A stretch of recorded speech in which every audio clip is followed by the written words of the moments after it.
This is an MLB.TV exclusive broadcast of the Houston Astros Legends Weekend from Minute Maid Park in Houston, Texas, featuring the Houston Astros taking on the Pittsburgh Pirates. Good evening, everyone. This is Jerry Trupiano. Alongside is noted national baseball writer from MLB.com, Richard Justice. We are here for Legends Weekend for the Houston Astros, and they have had a number of their former great players out on the field being honored. And the crowd gathered here, enjoyed the ceremony that just took place. And we're going to visit with a number of the noted players who will be coming up and visiting with us throughout this ball game. Richard Justice, how are you? Going to have fun tonight, aren't we? Yeah, we are going to have fun. You know, it's a day of emotion, a day of memory. To see all these guys back together. Someone like me, I grew up in the Dallas area when Dallas didn't have a team and went to sleep, you know, with hearing games done with Larry Durker and Bob Aspromonte. So it's a big deal, you know. Baseball really does connect generations, and you connect moments in your lives with what you remember from these guys. The Astros have just taken the field, and let's give you quickly the starting lineups for the Pittsburgh Pirates, who are slumping and fading from view in the wild card race in the National League. They have a record of 74 and 76. They've lost 4 in a row. They'll lead it off with Starling Marte in left field. Neil Walker, a Pittsburgh native, at second base. Possible MVP of the National League, Andrew McCutchen, in center field. Garrett Jones, who really tears up the Astros, is batting cleanup. He's in right field. Gabby Sanchez at first base. Pedro Alvarez is at third. Michael McHenry is the catcher. Batting eighth, the shortstop, Clint Barmas. And the number 9 hitter is the pitcher, Kevin Correa, 11-9 on the season, including a 2-0 record against the Houston Astros. Marte, Walker, McCutchen, Jones, Sanchez, Alvarez, McHenry, Barmas, and Correa for Pittsburgh. For Houston, Jose Altuve leads it off at second base. Scott Moore is in right field. Brent Wallace plays first. Justin Maxwell is in center, batting cleanup. Fernando Martinez in left field. Jed Lowry, who homered here last night, is the shortstop. Matt Dominguez at third base. Jason Castro hits eighth. He's the catcher. And the starting pitcher, left-hander, Dallas Keuchel, 2-7 on the season, 0-2 this year, 0-2 lifetime against the Pittsburgh Pirates. Altuve, Moore, Wallace, Maxwell, Martinez, Lowry, Dominguez, Castro, and Keuchel for Houston. The plate umpire tonight is the crew chief, Jeff Kellogg. Tim Timmons umpires at first base, Marty Foster, the second base umpire, and Eric Cooper has the plays at third base. Richard, the Pirates, if we were doing this game 2 weeks ago, they'd have been in the thick of things, but it's been rough sledding the last couple of weeks for the Pittsburghers. You know, it's beyond that. It's bizarre. They've lost 29 out of 40. They went a week, and they scored less than 2 runs a game. And it's not hitting. It's not pitching. It's like one of the players said tonight. It's this and that, and it's you get into a slump that's just smothering. They've had team meetings. The general manager, Neil Huntington, arrived here today. Clint Hurdle's tried to be positive. First pitch of the game is up and away. Ball 1 to Starling Marte, who's hitting .254, 4 home runs, 16 RBIs, and already Keuchel's ahead of the game with Marte. We'll tell you about that matchup in a moment. Pitch is swung on by the third baseman into left field for a base hit. And Marte, who can run, is on. Marte, the first pitch he ever saw in the big leagues this year, was thrown by Keuchel, and he hit a home run on the very first pitch he saw. Yeah, you know, he's 23 years old. It was considered a stretch when the Pirates called him up. He played only 90 games at AAA, but compared to Manny Machado and some of the guys we've seen recently, it seems like he was a veteran of the minor leagues. Boy, these kids coming up today are advanced, much like Enos Cabell was in his day. Enos Cabell, a former star with the Houston Astros, is joining us here in the booth. Neil Walker is the hitter, switch hitter, batting from the right side, hitting .277, 14 homers, 69 runs batted in. He's been waylaid by a bad back, and he looks at a soft one low for ball 1. Keuchel does not throw hard. He's one of those soft tossing left-handers, the kind that Enos Cabell used to chew up when he was hitting, right? That's about a fact. There you go, yes. Runner at first, nobody out. Ball game just underway. A check on the runner and a throw to first. I hope that's not Keuchel's good move we just saw. You know, no, he has a better move than that. Dallas Keuchel's one of the guys. The Astros are in a position to give guys a chance to come up, give them a chance to fail, succeed, and see if they can grow into a spot. He's a 24-year-old guy who's come up methodically through the system. You like him, Enos? Yeah, well, his only problem is his velocity. He has to keep the ball down. He has a pretty good breaking ball, and he throws strikes. He doesn't walk hardly anybody, so that's a plus for him. If he had about 5 more miles on his fastball, he'd be really good. How old were you when you came up? 22.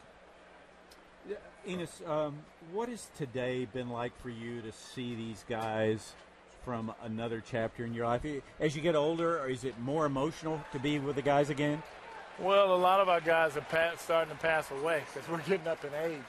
But the guys, most of them look pretty good. You know, JR has always been big, and I guess he might be about 420 now. But he probably could get some people out nowadays, too. But the guys are, they're really happy to see each other. We don't do it enough, and, time is short. Neil Walker just bunted for a base hit, so Marte moves second, Walker's at first, and here's trouble for the Astros with McCutchen coming up. Andrew McCutchen hitting .338, 30 homers, 92 runs batted. He may be the batting champion this year and the National League MVP. And you talk to the scouts, and they just rave about the talent this young man has. The outfield straight away. Keuchel could use the double play. Pitch to McCutchen is in there for a called strike. Have you come, as you reach a certain point in your life, realize what the 1980 Astros meant to fans here, that it was a breakthrough year? Hey, we can compete. What did it mean to you? And what do people say to you when they come and remember that team? Well, a lot of people understand what we went through. We weren't very good when I first came here in '75. Jose Cruz and Joe Negro, we came in the same group, and then it just added on after that.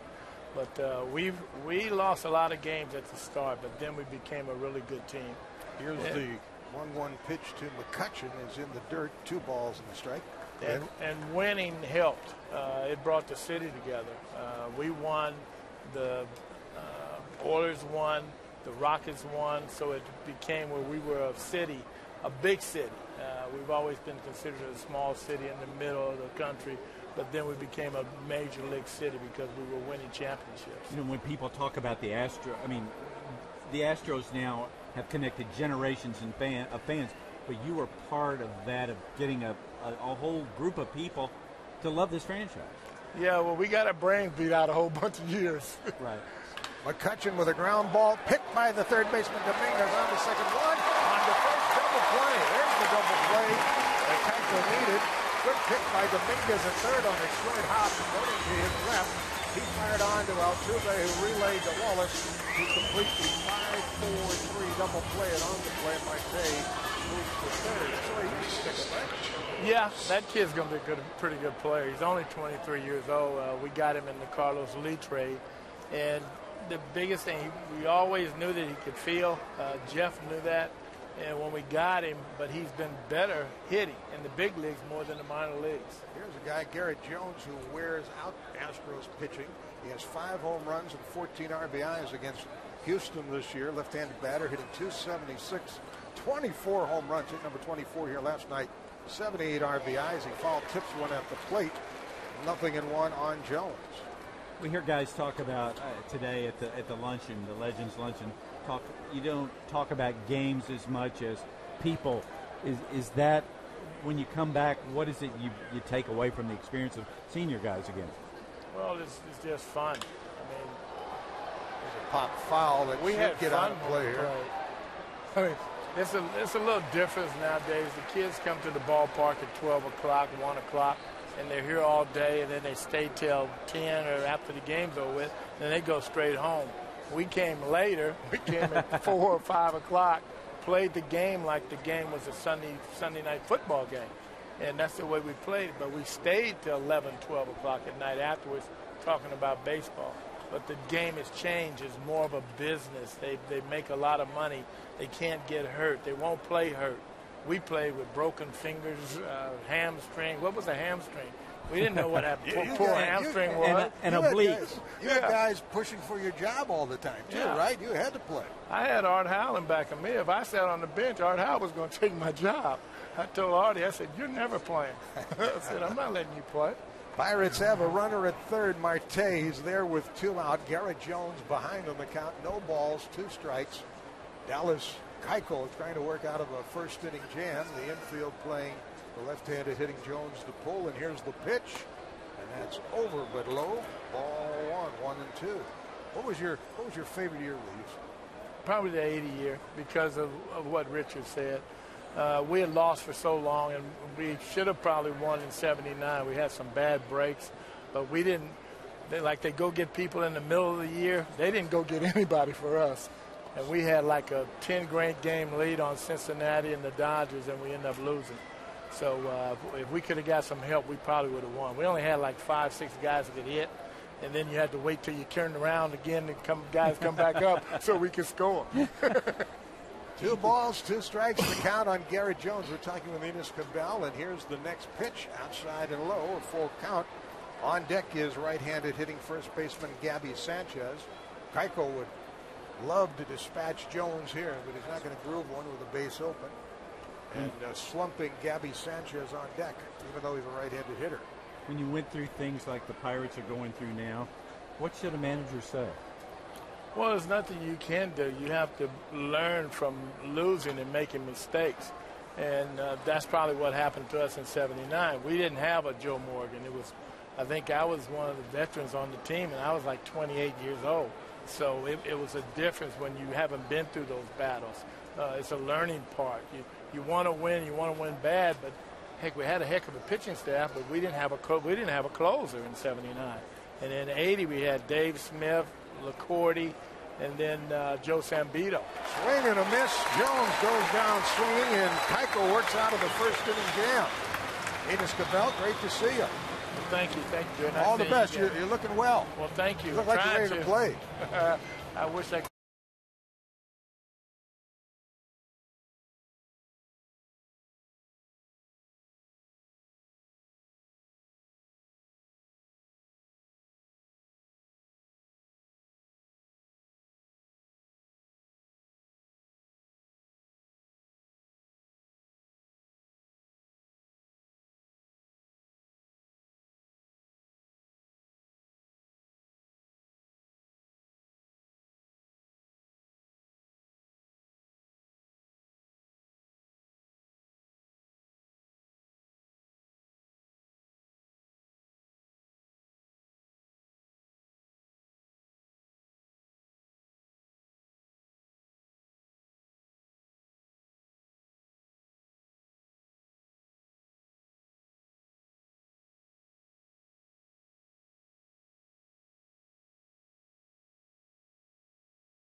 We go to the bottom of the first. Altuve will lead it off for the Astros, along with Richard Justice. I'm Jerry Trupiano, and we're honored to have with us one of the all-time Houston Astros greats, the toy cannon, Jimmy Wynn.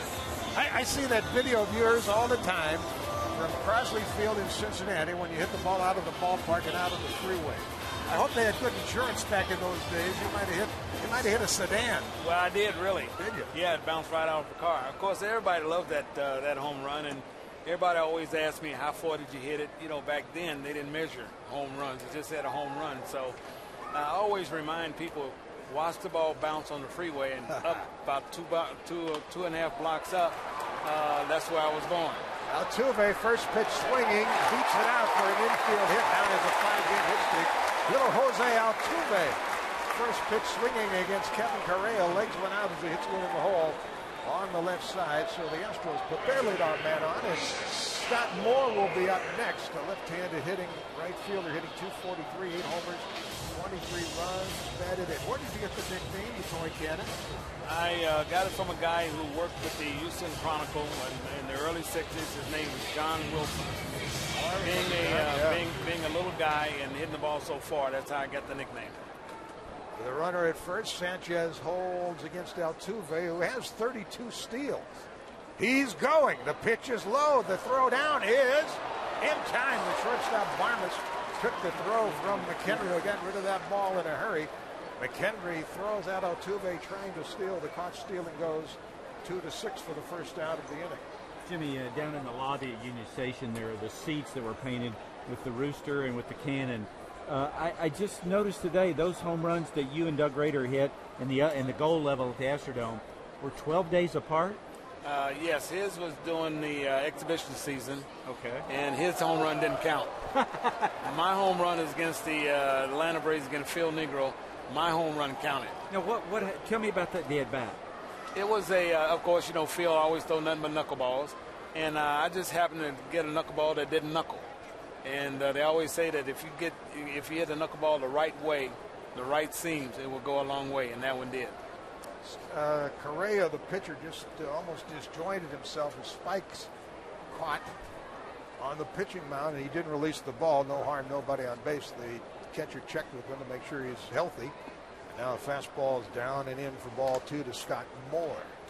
So Jimmy, you hit that home run. Can you talk about rounding the bases and what was said to you when you got back to the dugout? I mean, and people that haven't been in the dome, that was out of sight.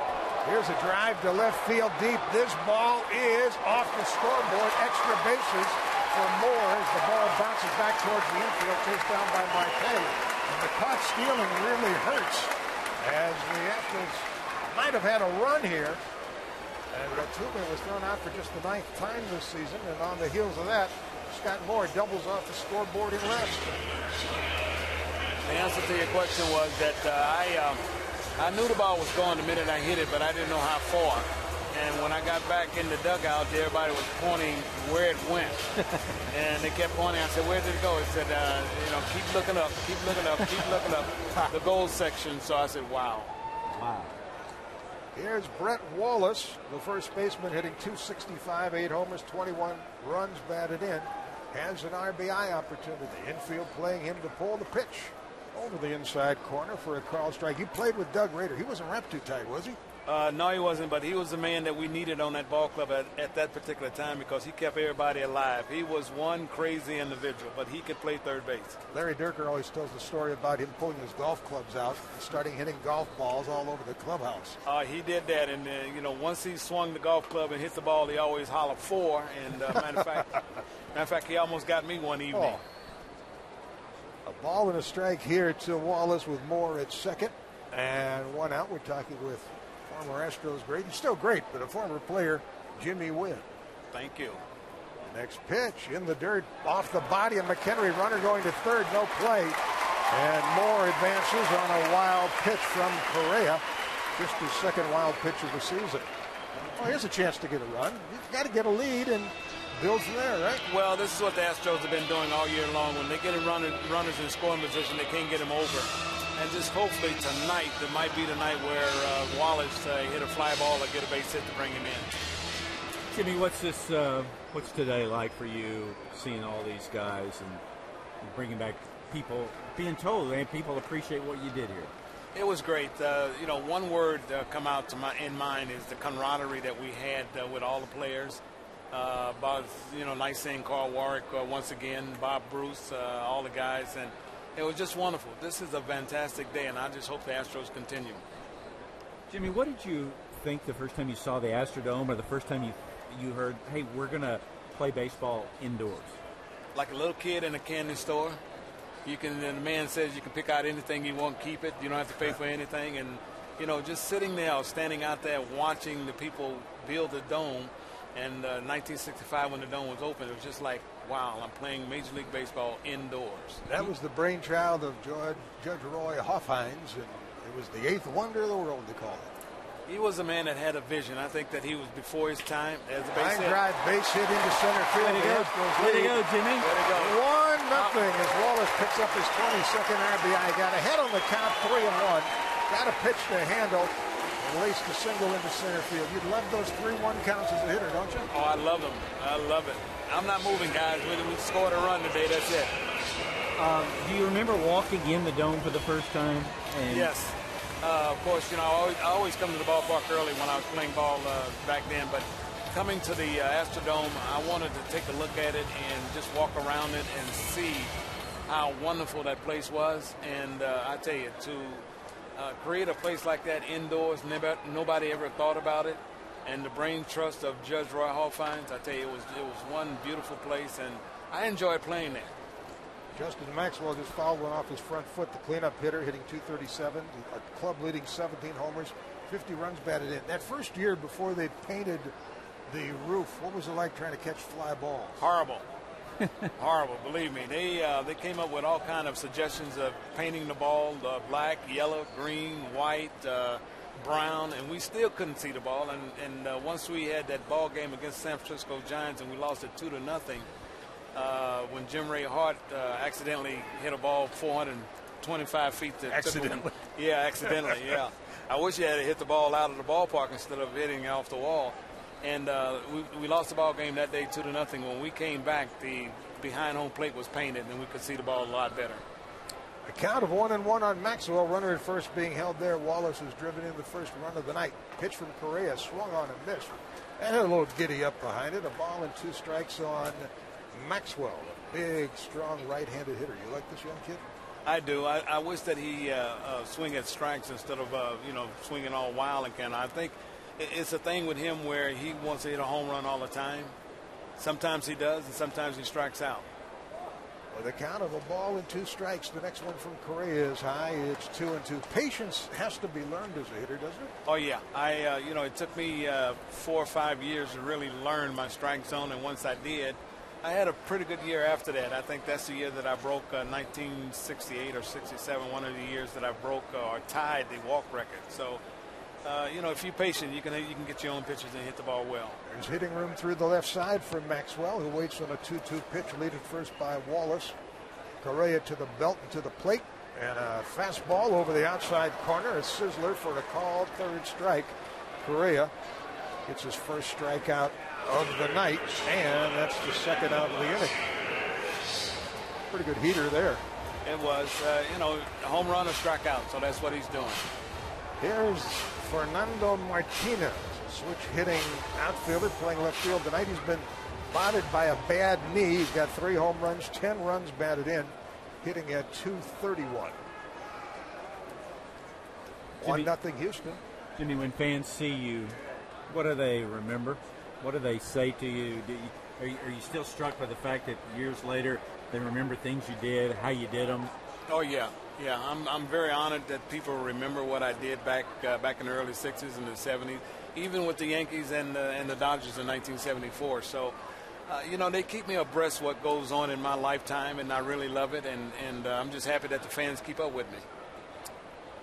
Count is 1-0 here to left-handed hitting Fernando Martinez. And another pitch is in there for a called strike. Was there much of an adjustment in those days going from one league to another?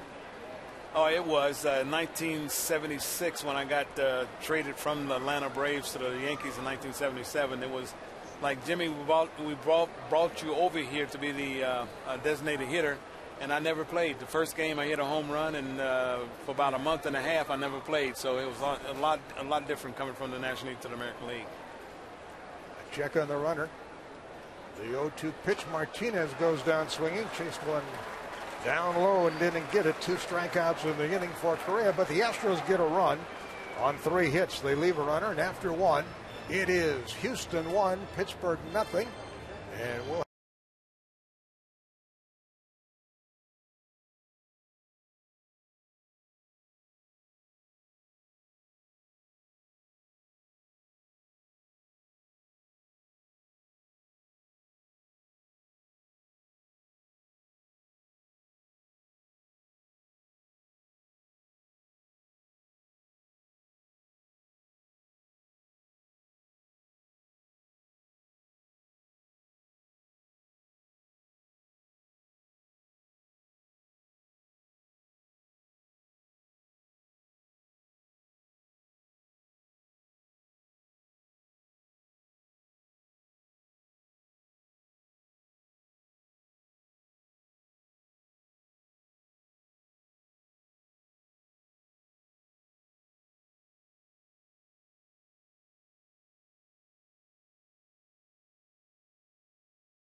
going to bring in a general manager, have a great baseball operation, and they were going to do it the right way. They were going to have some short-term pain in exchange for building a franchise that would be lasting. They're pouring millions of dollars into player development, into instruction, into the Dominican Republic, all those things, and they're going to build a foundation. And you know, Jerry, what you can't know is what the timetable is, because as with Oakland, as with Tampa, when you invest in young kids, you don't know, as Billy Bean said a couple weeks ago, they just don't come with a timetable.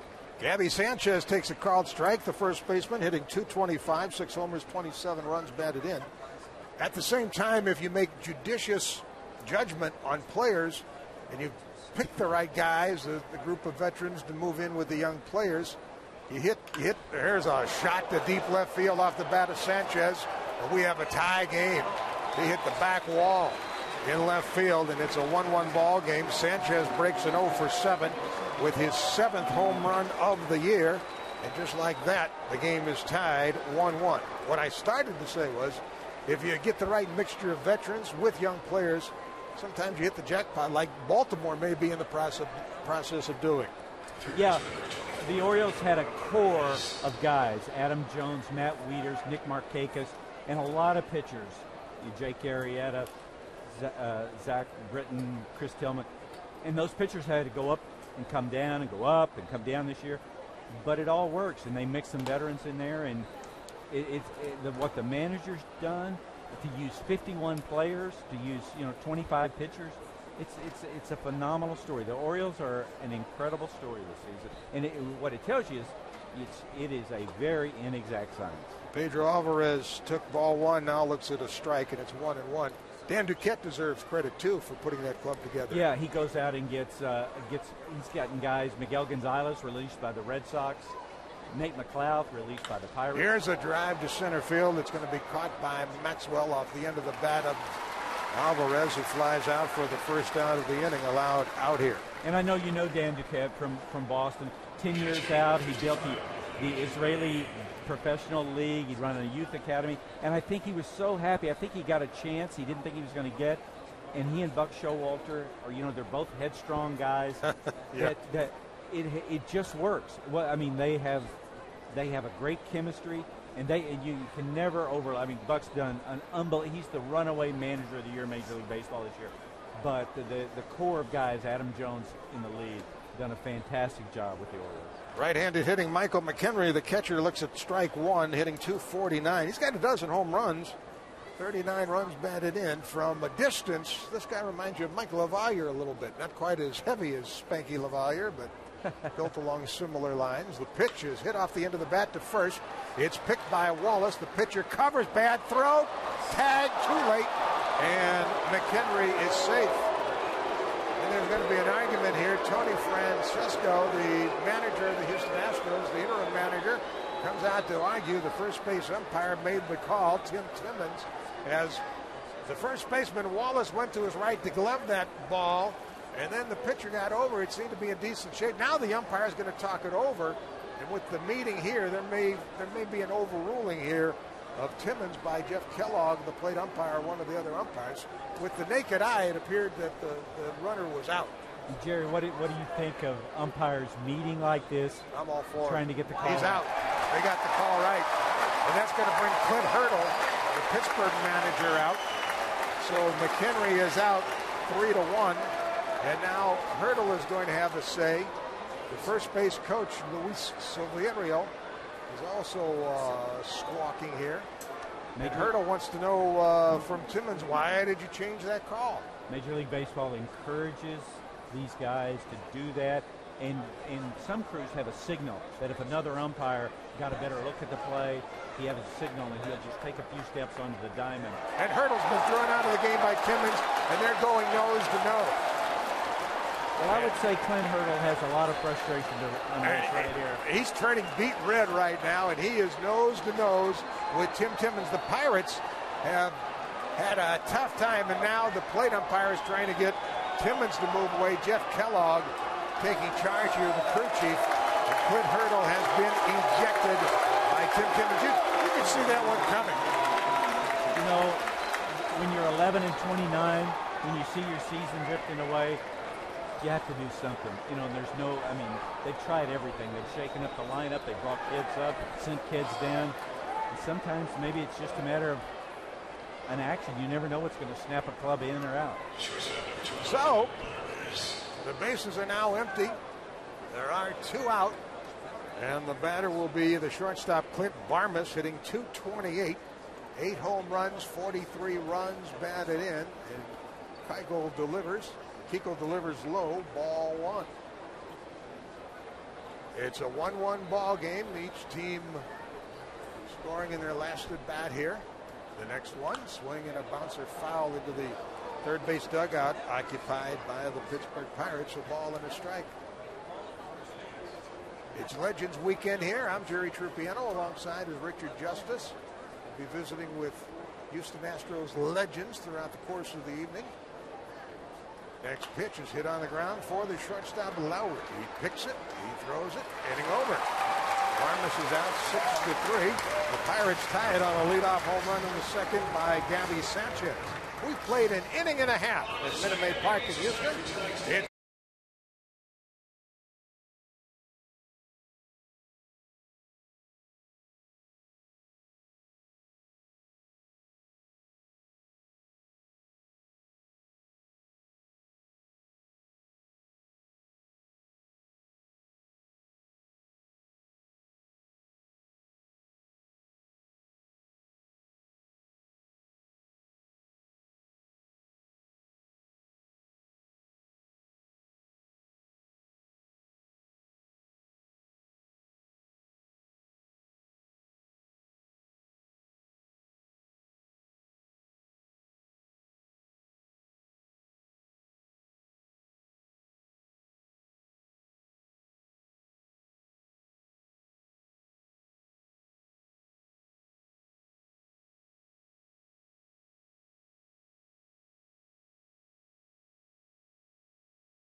Is that what you fed Junior?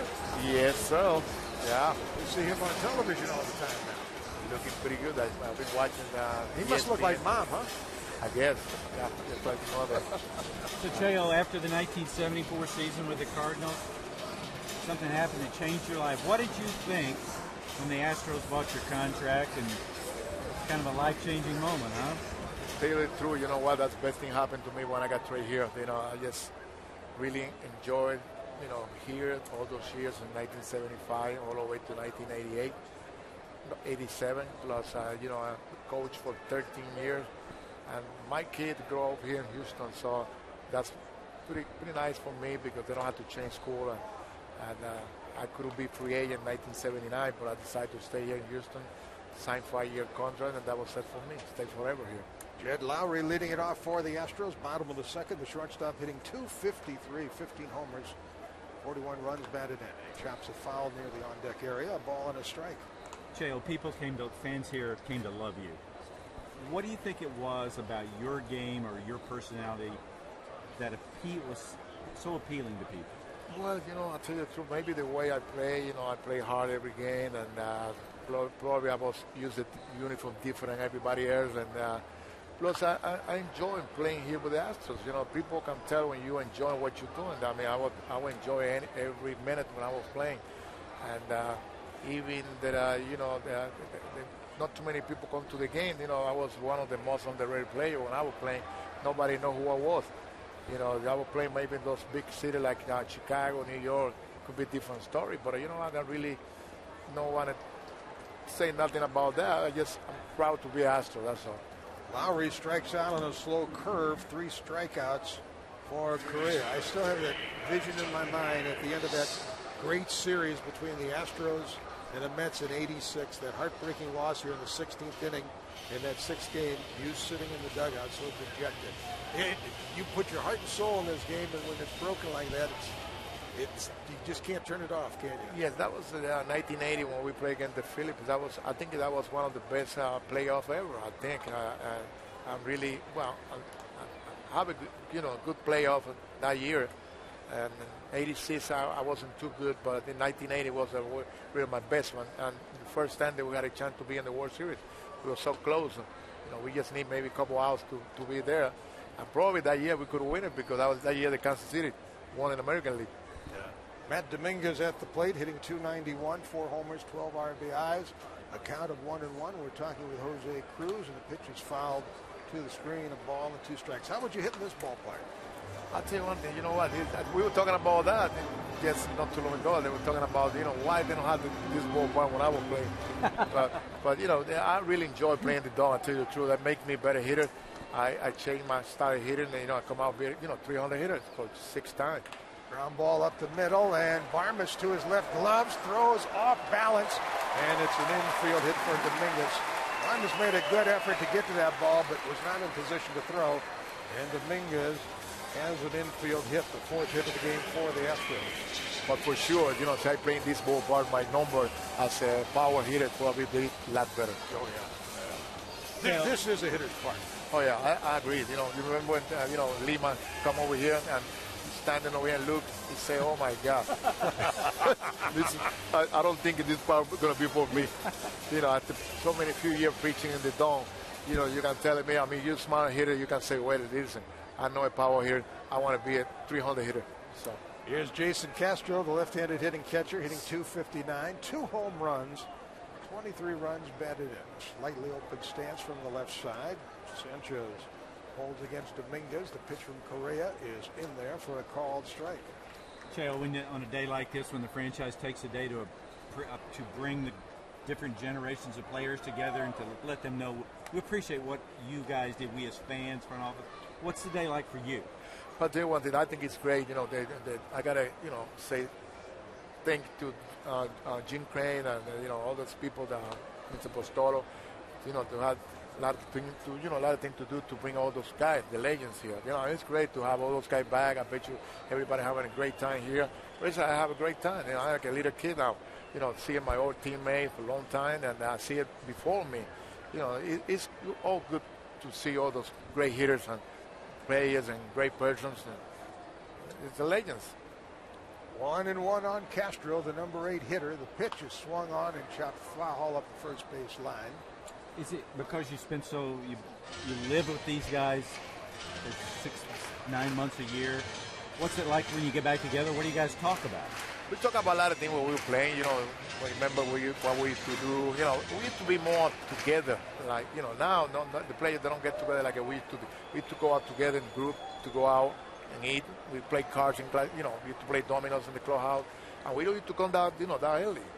That's what we talk a lot about that, and then we play more together. I think. And those years when I was playing, when I started playing with the Astros. Everybody's texting now. Yeah, exactly. Plus, they're watching a lot of things in the computers. And when we're playing, we don't have that. We don't have the weight room like they have now. But that's part of the game. It's a good business now, and players take good care, and they do a lot of exercise, and they keep in good shape, and they strong hitters too, strong players.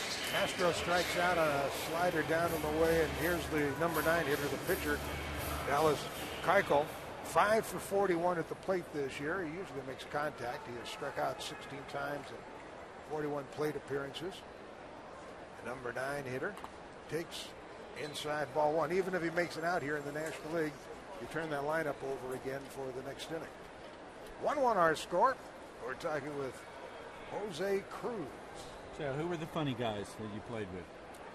Funny, what was a few guys funny. Cliff Johnson was one of the funniest guys when we played. And, even J.R. Richard, too. There was, let me see, I see against us, not that many guys, funny guys, like, in my team when I was playing. 2-0 on Keuchel. The next one to him is a fastball over the inside corner for a call strike. By the way, with Hurdle being ejected, Jeff Bannister is now the acting manager of the Pittsburgh And Pirates. that's a University of Houston alumni. So Is that he's right? got ties to here, yes. So I guess you know Jeff, huh? Oh yeah, I know him. Like I said, before, I think I used to be one of the funniest guys in the team because I used to dance when we went to a salon. So. Ground ball at the middle, fielded by Barmas on the second baseman side. The shortstop throws the first, 6-3 on the out, inning over. Jose Cruz, great to see you. Stay well. Thank you very much. All the best. Good to see you. Jose Cruz visiting with us. We've played 2 at Minute Maid Park.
Let's come back in about 5 seconds. You ready?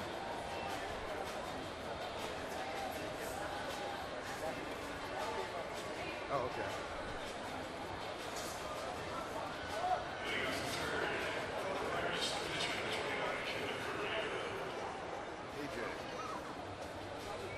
That's a good dude right there.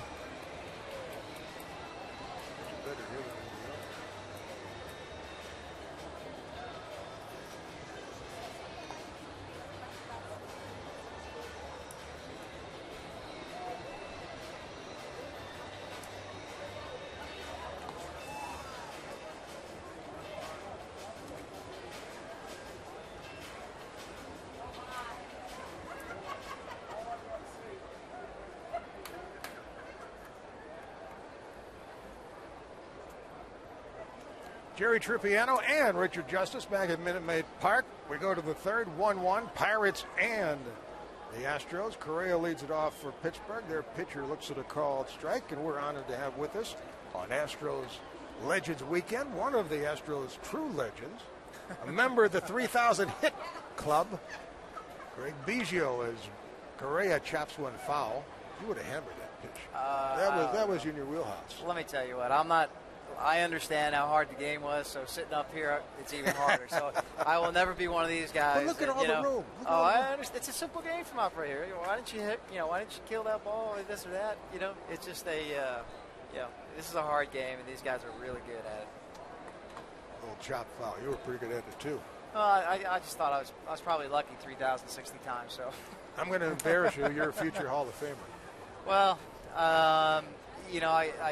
I hope so. It would be a great thing. I mean, if it was to happen, we'll see what happens on January 9th. But I mean, for a lot of different reasons, not just for myself and for the organization, for the fans, for the tremendous players that played before me, to be able to have potentially somebody, in that building,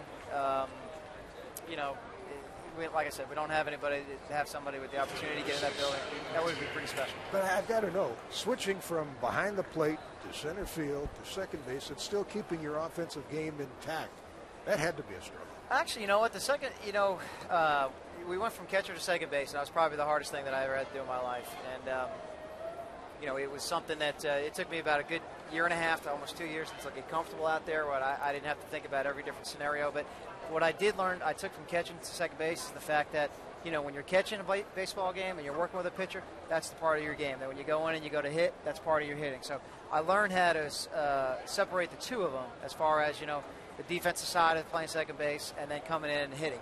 And the truth of the matter is I felt better physically in my last at-bat, going into my last at-bat, because I wasn't beat up as badly like you do behind the plate. Are you now starting to understand the impact you had on people's lives? I think you told me one time it's pretty gratifying to look up and see the number 5 and number 7 jerseys in the stands. Well, it's the ultimate compliment. I mean, you want the respect you play the game because we're very lucky to play it and fortunate to play it. And respect is something that you have to earn every day, and you continue to do that the rest of your life. But, when fans appreciated the way that you play the game, and you look up in the stands and you don't even play anymore and you see a bunch of 7s running around, I mean, that's one of the biggest compliments you can ever have, because they really enjoy the way that you play the game and appreciate the way that you play the game, and they still wear your stuff. I believe I think you told me after the 2005 World Series, which was so magical, people lining up outside of Academy at night to get shirts, that in the weeks afterwards, people would come up to you in the store and restaurants and just say, thank you. There was really no place in Texas you can go, and we take a lot of pride in the fact that we worked really, really hard to get there. Texas has been there now the last 2 years, but we were the first Texas team to get there. And to be able to, when the World Series is over and people come up to you and just say, hey, thank you, no, we lost. We're like, no, thank you for, getting us there. Older generations were, they never thought that they were going to ever see that in their lifetime. And, being outside in the city and the community at that time, I mean, they had it plastered on side of buildings, and then they had schools shut down and TVs in classrooms. And, I mean, it was, what a magical time. And I think, in all honesty, I appreciated it more as an older player and working so hard to get there, and then finally being able to get there, I understood what it was all about. Sign goes in order for the Pirates here in the third. Craig Biggio, it was a pleasure to watch you play. Thanks for the time. Oh, you're welcome. Enjoy the weekend. Appreciate it. Thanks. Thank you, Richard. That's Craig Biggio. I'm Gary Trupiano, along with Richard.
Back in Houston, Jerry Trupiano along with Richard Justice, and Craig Biggio is nice enough to spend a little more time with us. This is the top of the orders coming up for the Astros. Bottom of the third, a 1-1 ball game. Jose Altuve will lead it off. He had an infield hit. His first time was caught stealing, and he looks at a called strike from Kevin Correa. Craig, one of the things I've always been so impressed about is that when your career was over, you didn't spend any time. I mean, you didn't go through, what am I going to do? Oh, woe is me. What am I going to do next? You went right out and started lining up field, mowing the grass, and became a high school coach. You did that for the next chapter of your life, or just a way to get time with your boys that maybe you had missed? Well, it's for a lot of different reasons. I mean, one, I was I retired because my son was going to be a freshman in high school. I really never had much time to spend with him, obviously playing 20 years, and I really wanted to get to know him again and really just be around him. And I knew that I was going to be there every day. There was the head coach just stepped down. It wasn't anything that I intended to do, but it was kind of like, if I'm going to be here every day trying to help him make him better and get to the next chapter in his own life, that well, why not just run it and do it the way you want to do it? So it was pretty easy to go out there and just start coaching baseball. And but the hard thing was that you were the clubhouse guy, you were the groundskeeper. I take it you embraced all those things. I did. You know what? And I learned that from catching. Like when I moved from catcher to second base, we zipped up the catcher's gear and we put it in the attic, and we said, if second base doesn't work out, we can always go back to catching. That was never an option. So the option was, this is no longer going to be an option, and we're going to make this work. And that's kind of the way I live my life, is that you continue to work hard and then move on to the next chapter. Altuve with a fly ball right center field. McCutchen gets to it. Pretty good player out there in center field. McCutchen may be the National League MVP. And look, I mean, Andrew McCutchen is it's Andrew, right? Yeah. He's I've heard nothing but great things about the young man. I mean, Sit down and talk with the scouts. They just rave about it. They give him a boatload of money, and look, he's deserving of it because you look at what he does offensively, defensively, stealing bases. But you know what? He's a better kid. Mm-hmm. And for baseball, I mean, we need good kids. We need good people. We need good players. And for somebody like him to be the role model that he's doing in that city of Pittsburgh, who's got an unbelievable history of some fabulous players, I'm happy for the Pirate organization, and I'm happy for him. Scott Moore, who doubled his first time and scored the Houston run, takes it low for ball one from Kevin Correa, who has struck out 4 in this ball game. Delivers a breaking ball for a called strike. It's 1-1.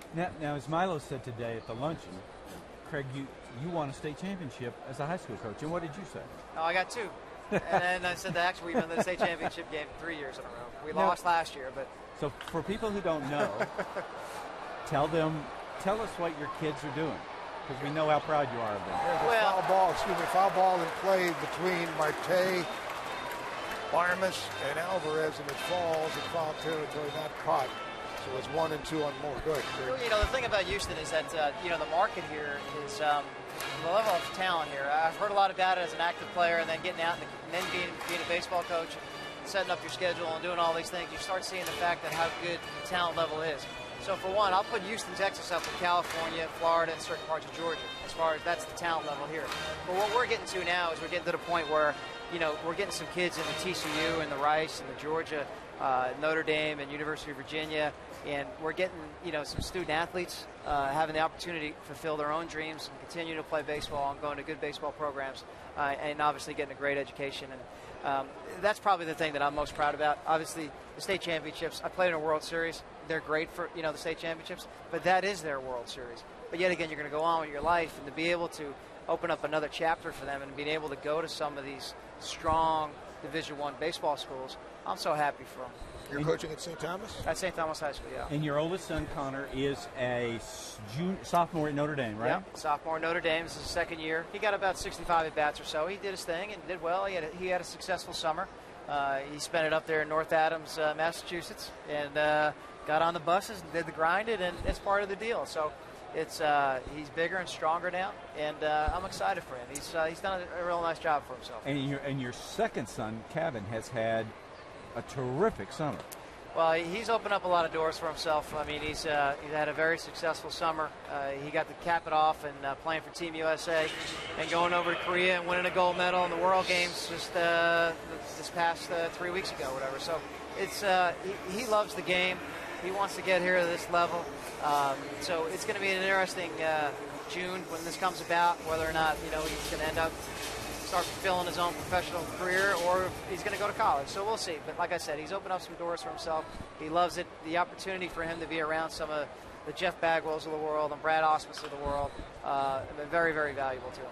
Red Wallace rolls one up the first base line that stays fair. And Wallace, who drove in the run before the Astros his first time up, is out 3 unassisted. Side retired in order. 3 innings in the books. After the 3 innings, we still have a tie game. We'll say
With Richard Justice, Jerry Trupiano back at Minute Maid Park. We go to the fourth inning. It's the Astros 1 and the Pirates 1 out-of-town games.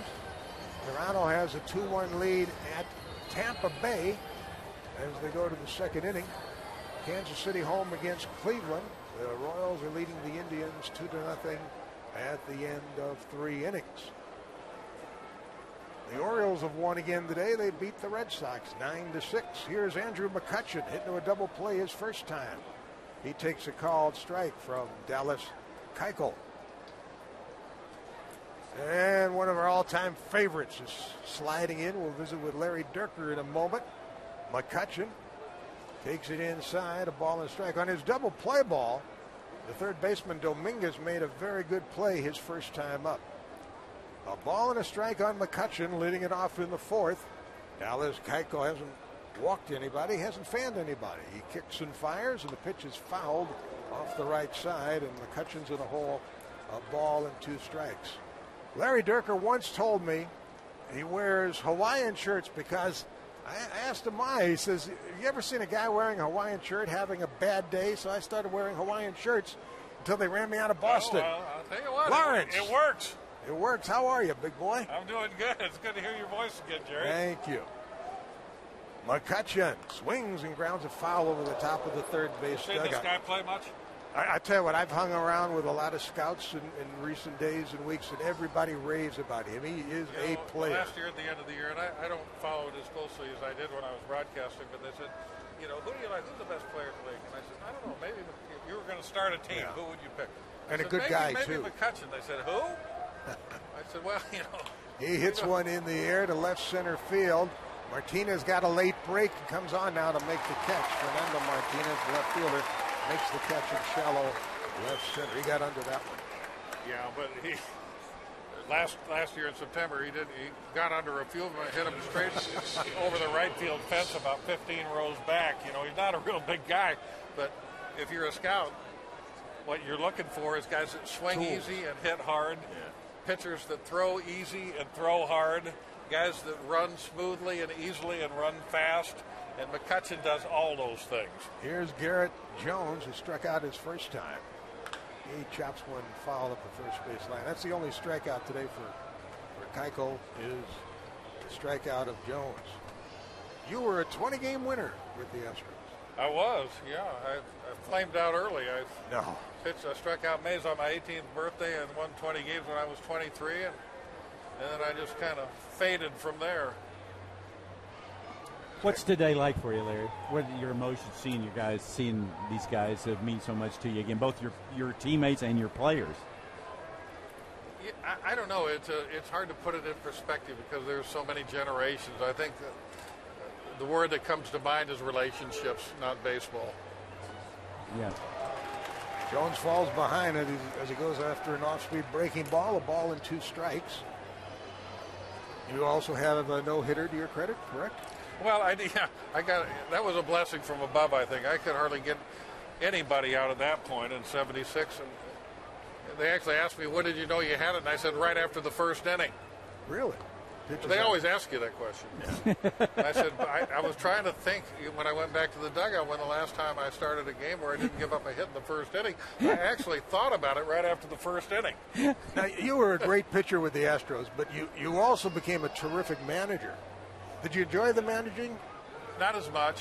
I felt like it was fulfillment in several ways. One, that I was probably a good enough player to make a lot of money, but my career ended when the money started. And the other thing is the teams I pitched for, I think the closest we ever finished was 12 games out. So I got to be in the dugout for a team that won a championship. So for those two things, but it's hard. It's a lot of pressure. Ground ball up the first base side, foul. And it's not only the workings of the game, but it's managing people, communicating with people. Yes, and that's really the most challenging part of it. Most of the managers cancel each other out in terms of strategy. But the first thing you need, bottom line, is to have enough talent. And after that is you have to have everybody pulling together. And that's sometimes hard to do. Here's a foul out of play off the bat of Jones. Base is empty, 1 out. Gabby Sanchez on deck for Pittsburgh. We have a 1-1 ball game here in the top of the fourth at Minute Maid Park. This is some facility. The Astrodome was a pitcher's park. This is a hitter's park. Yes, it is, but it's a pitchable park. And when we first came here in 2000, we had a real bad year because most of the guys had pitched to the Dome.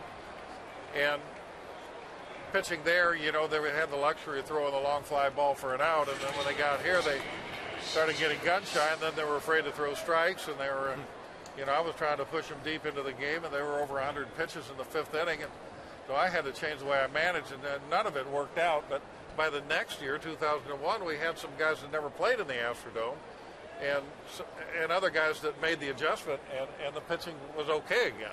I put the whammy on Keuchel, by the way. He said he hadn't walked anybody. He just issued his first walk. I talked right through that, didn't I? No, it's all right. I'm a little rusty up here. No, this is Legends Weekend. We're loose. We're really loose. How did you get the guys to pitch to the ballpark strength as opposed to not just being freaked out by that where it's short? The main thing, I think, Richard, is to change your mentality and say, I trust my hitters to get some runs for me. And if you think you're going to score, you can pitch aggressively and not worry too much about giving up a couple of runs. And so I think what you have to do in any park, you know, people ask me about, man, it must have been horrible in Wrigley Field with the wind blowing out.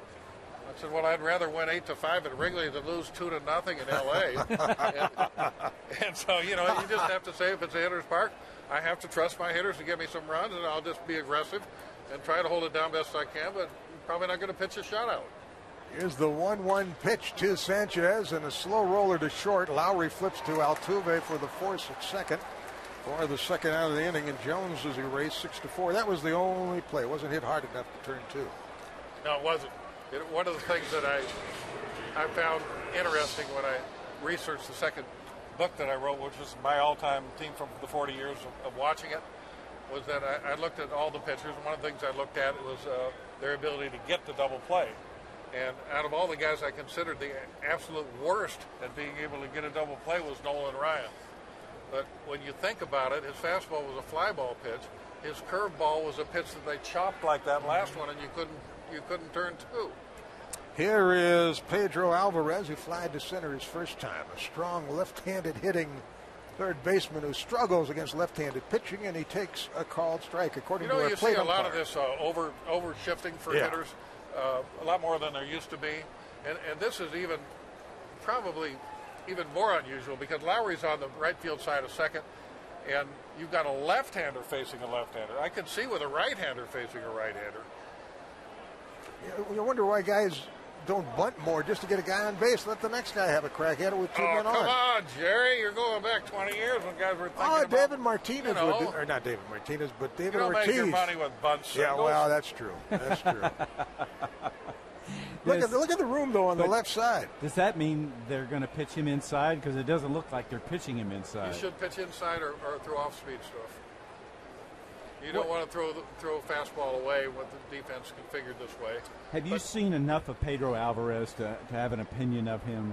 I mean, no, not really. My only opinion, I've seen a little bit of him. The only thing I know is he's got great raw power. What I don't know is if he will be consistent enough to get on base often enough to take advantage of the power. 169 strikeouts. And when you face guys like that, a guy similar with the Astros right now, Justin Maxwell, right. Got 17 home runs, and he hasn't been an everyday player, but he struck out a lot. And it reminds me of Dave Kingman. You know, you either strike him out or he hits a home run. All or nothing. If you're hitting 200, it's debatable whether you're helping the team that way, unless you're a really good defensive player. The next one to him is chopped foul. Ask the Cardinals if they're like this guy. I think he hit like 900 against the Cardinals with 7 or 8 home runs this year. If he hits it, he doesn't have to be hitting it at Minute Maid. You know, he could be hitting it at the Grand Canyon. Well, Larry, what would you make of a guy like Adam Dunn who will get you 40 to so-and-so, 40-plus home runs, 100 walks, 150 strikeouts, low batting average, high on-base percentage? What would you think of him in terms of production? I would like him. I would like him, you know, if you have a good enough team like sixth in the lineup. And I would probably like him a whole lot better if I thought that he played with intensity day after day. And he might more now, because a lot of times when guys get a little older, they wise up. But when he was younger, he was kind of casual from time to time, and I didn't like that. He's not a great defensive player. You'd probably like him more in the American League as a DH. Absolutely. It's a count of 1-2, and Alvarez chops one by the mound, charged by Altuve. Bare hands, can't pick it up. Everybody is safe. That's an infield hit for Alvarez. On the play, Sanchez, who reached on the fielder's choice, stops at second base. So, a little trouble brewing here with 2 out for Keuchel in the 4th inning. 2 on, 2 out. What's interesting about that play, Jerry, is that second baseman came in to try to make the bare hand play. The shortstop was on the second base side of the bag, and the third baseman was actually closer to go to the bag to cover, and just as he got to the bag, Altuve missed the pickup, and the third baseman had to race from the bag in case the runner tried to advance, and he might have been able to do it. A speedier runner might have been able to. Johnny Damon in his prime might have been able to take off for third. Here's McHenry. 2 on, 2 out. He was out on a disputed play. That was the play in the second inning where Clint Hurdle. He was eventually ejected from the game as McHenry was called safe, and then the umpires got together and overturned the call and reversed the call. How did that look to you on the replay? I thought with the naked eye he was out, and I honestly I didn't see the replay. Well, what did you think about how the umpires handled it? That they went and I was up there at the 50th anniversary party having a cool one. Well, they had they actually had a meeting, and does that tell you that one of the umpires was letting the guy know I have a better view of it, or? I generally have felt that the major league umpires will support each other and get their story straight. And I have also witnessed times when you have a replacement umpire from the minor leagues come up where they kind of turn in on him a little bit and reverse his call. But, maybe I'm prejudiced against umpires. I think most ball players are. Well, did it annoy you when an umpire would not ask for help? Absolutely. But it happened a lot, right? It happened. Particularly the veteran umpires. When we had the winter meetings in Dallas in 2000, we sat in a room with the umpires with Frank Robinson and Sandy Alderson, and they told us what they were trying to get the umpires to do, confer with one another, get the call right. And the umpires were sitting right there, and we're looking at them. And the very next year, I tried a couple times, and they wouldn't do it. 2 on, 2 out. 2-0 the count, and McHenry hits a ground ball up the middle. Picked by Lowry, flips to Altuve. The force on Alvarez. The inning is over. The Pirates lead 2, and after 3.5, we still have a tie game. Larry Durker, all the best. Stay healthy. Thanks, Great Troop. to see you. All the best. Good to see the Trooper again. At the end of 3.5, Pirates 1, Astros 1.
It'll be the 4, 5, and 6 hitters for the Houston Astros in the bottom of the fourth in this 1-1 ball game. Jerry Trupiano along with Richard Justice. We're at Minute Maid Park for this MLB.TV exclusive broadcast of Houston Astros Legends Weekend. The Astros taking on the Pirates and Justin Maxwell. One of 5 strikeout victims today for Kevin Correa, the starter for Pittsburgh. Maxwell will lead it off. He's called out on strikes his first time. Takes a slider low and away for ball 1. It will be Maxwell, Fernando Martinez, and Jed Lowry in this inning. If anybody gets on, Matt Dominguez would hit. Left fielder Marte well over towards left center for the strong right-handed hitting Maxwell, who grounds one to short. Barmes picks it, throws it out at first. Maxwell out 6-3. Barmes to Sanchez, and that'll bring up Fernando Martinez. Clint Barmes was with the Astros the last couple of years. They played him other positions. It was amazing when they put him at shortstop. It was like the team got 10% better, 15% better. And he's been the best defensive shortstop in the National League this year. You know, he's a very, very streaky hitter. The Pirates got him, thought he reuniting him with Clint Hurdle to get him going offensively. But he is one of those guys, Jerry, that is just fun to watch play defensively. Yeah, quick release as a called strike is delivered here to Martinez, Fernando Martinez. Strikeout victim his first time. Hitless in his last 7 at-bats. He's been bothered by a bad knee. The pitch is fouled to the backstop off the catcher, and it's 0-2. The infield and the outfield playing Martinez to Cole, a left-handed batter, with 3 home runs, 10 runs batted in. Astros 1, Pirates 1, last in the 4th. Through this whole terrible slump by the Pirates, Kevin Correa has been their best starting pitcher. Ironically, when they got Wandy Rodriguez, he was the guy sent to the bullpen. So it's funny how things work out. He's 2-0 against the Astros this year. Correa delivers, and Martinez fouls it down the left field line. Correa, 32 years old, from San Diego, 11-9 on the season. He beat the Astros in Keuchel 6-4. Back on the 4th of July at PNC Park, and then he beat the Astros and Fernando Abad 6-3 at PNC Park earlier this month. He's ahead of Martinez 0-2 and delivers an off-speed pitch, swung on, foul tip to the catcher's mitt. Down on strikes goes Martinez for the second time. 6 strikeouts now for Kevin Correa. Here comes Jed Lowry. He struck out his first time. Lowry, who came from the Boston organization, Stanford product, switch hitter, batting left-handed. He hit his 15th home run of the season here last night. Only Dickie Thon among all-time Houston shortstops have had a better season hitting home runs. A 20 home run season for Dickie Thon as Lowry takes one low for a ball 1. You know, Jerry, before he got hurt, before he went on the disabled list, he was pretty close to a complete player, a guy that deserved the an all-star selection, or at least consideration, and a guy that probably general manager Jeff Luhnow could have traded and gotten a real piece back, and then he got hurt. He takes one in there for a call strike. By the way, the 20 home run season for Dickie Thon came in 1983. Nobody on, 2 out. Lowry at the plate. And the 1-1 pitch is swung on, line to third, right at Alvarez, and that ends the inning. The side retired in order. We've played 4 at Minute Maid Park. The Astros won, the Pirates won.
We go to the fifth inning. It's a 1-1 ball game. The Astros and the Pirates, and the number 8 hitter for Pittsburgh leads it off.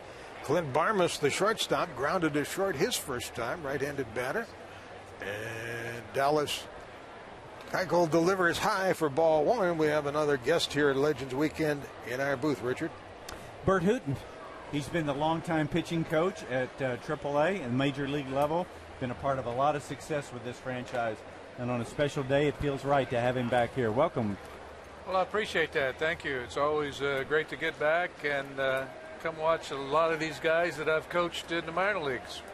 1-1 here on Barmas, who chops one off the end of the bat foul. Do you have any of your young pitchers throwing that spike curve, knuckle curve? No, nobody seems interested. What I do when I get pitchers is try to enhance what they can already do. So it's more of a refinement process and teaching them new stuff. A ball and 2 strikes the count. Keuchel ready. The next one for Barmas. Swung on and missed. He struck him out. A high fastball. Second strikeout of the game for Keuchel. How much of what a pitching coach has to do is physical? How much is mental? Probably 10% physical and 90% mental. Where I am, I work more on what's going on between their ears than I do the actual delivery. And pretty much an actual delivery is 90% mental as well. If they get focused on what they want to throw, where they want to throw it, usually the delivery turns out to be pretty good.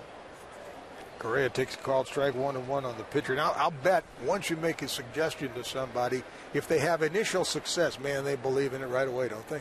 Well, you would think so, but, nowadays they have a hard time remembering things and repeating things. Fly ball to deep left. It's caught by Martinez. Correa gave it a ride, but he's the second out. Go ahead. And when they, when you teach them something initially, it's kind of like you got to stay with it for a while before they actually get it. If they want to do it, I always leave it in their lap. I'll suggest things. If they like it, they can go with it. If they don't like it, I tell them they're not going to hurt my feelings by not doing it. So, Bert, do you approach your pitchers, or do you wait when they're struggling, wait for them to come to you? How does that work? Well, I had an old pitching coach in L.A. He's old now, but, at the time, his best pitching coach I ever had, his name was Red Adams. And when I pitched for Los Angeles Dodgers, he was really, really wise in his coaching. And when I became a coach, there were 2 things that he told me that I always remember. And one of the things is you can't coach somebody who doesn't want to be coached. So they have to be willing and they have to be open, but you can't force yourself upon them. And, I put that wisdom to work. And, there might be sometimes I'll get a new guy and I may not say anything to him for 2, 3, 4 weeks. Just watch him, observe him, and, when it's time, I think, to make a suggestion, I'll make the suggestion. And if he wants to go with it, we go with it. Lowry throws out Marte. The side retired in order. Bert Hooton, we appreciate the time. Enjoy the weekend, Legends Weekend. My here pleasure. with the Astros. Thanks to meet you. Thanks for having me. Take care. Good deal. We have played 4.5 in Houston at Minute Maid Park.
It will be the bottom three in the order for the Astros in the last of the fifth.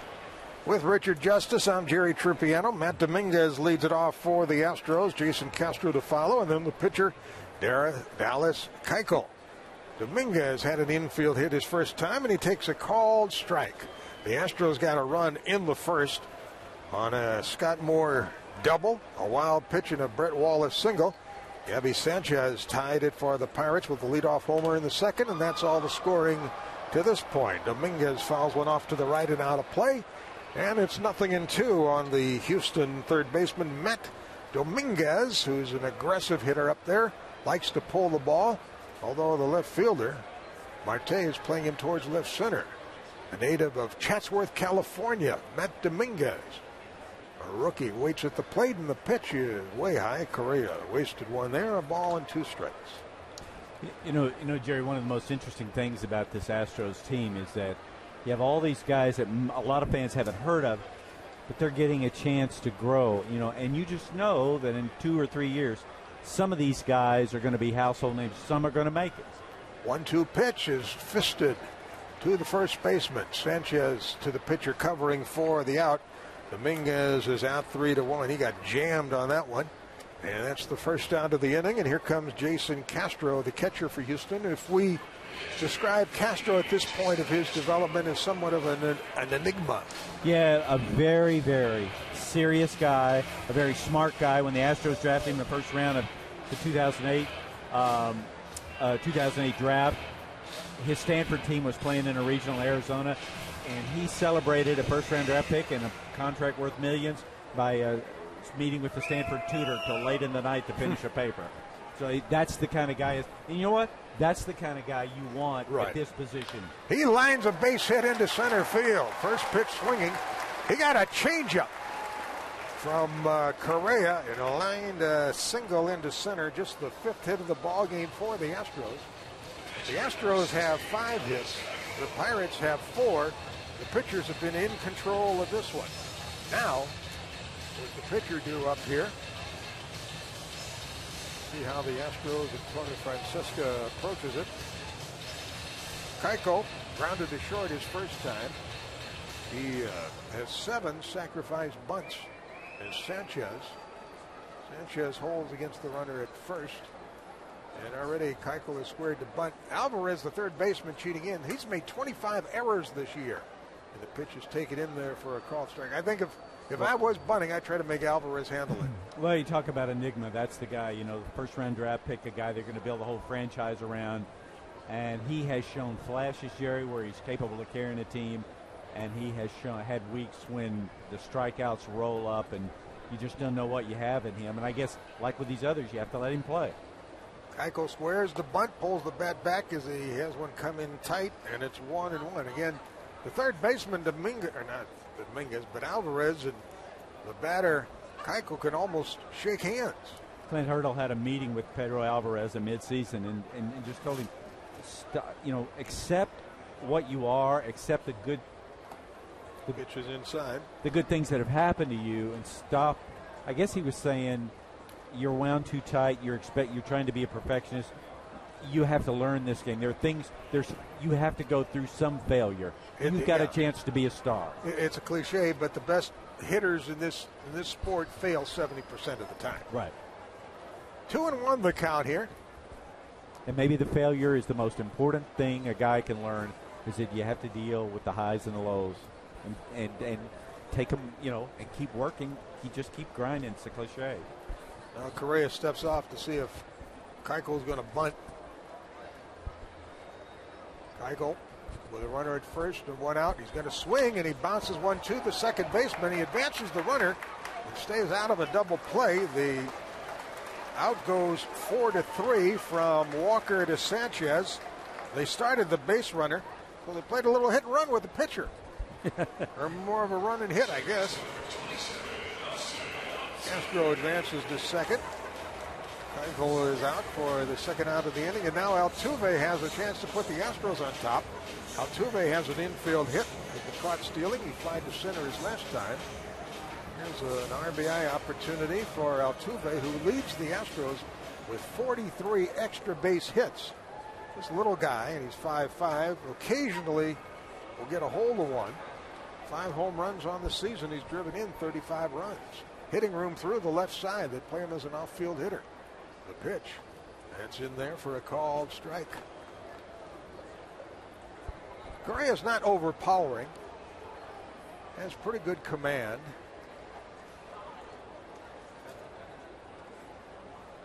The runner at second and 2 down. 1-1 our score. A check on the runner by Correa. Here's the pitch, and Altuve takes up and away, a ball and a strike.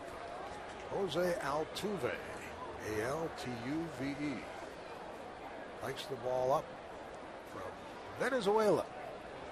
Little guy, 5'5", 170. Yeah, he's the face of the franchise for now. The most recognizable player, a player that, because of his size, fans have taken to. Swing and a miss. That pitch disappeared under the bat. Good fastball with movement there from Correa, and he's head of the hitter, a ball and 2 strikes. Baseball seasons are funny things, Jerry. I was with the Pirates at about midseason. They were flying high. It was one of the great stories in baseball, you know. And then they went through. They've gone through as rough a spell as you can go through, and you know, you just look. They're looking for something to jolt them back. Here's a pitch low and away, and it's 2-2 in July or in June. They were 17-10 in June.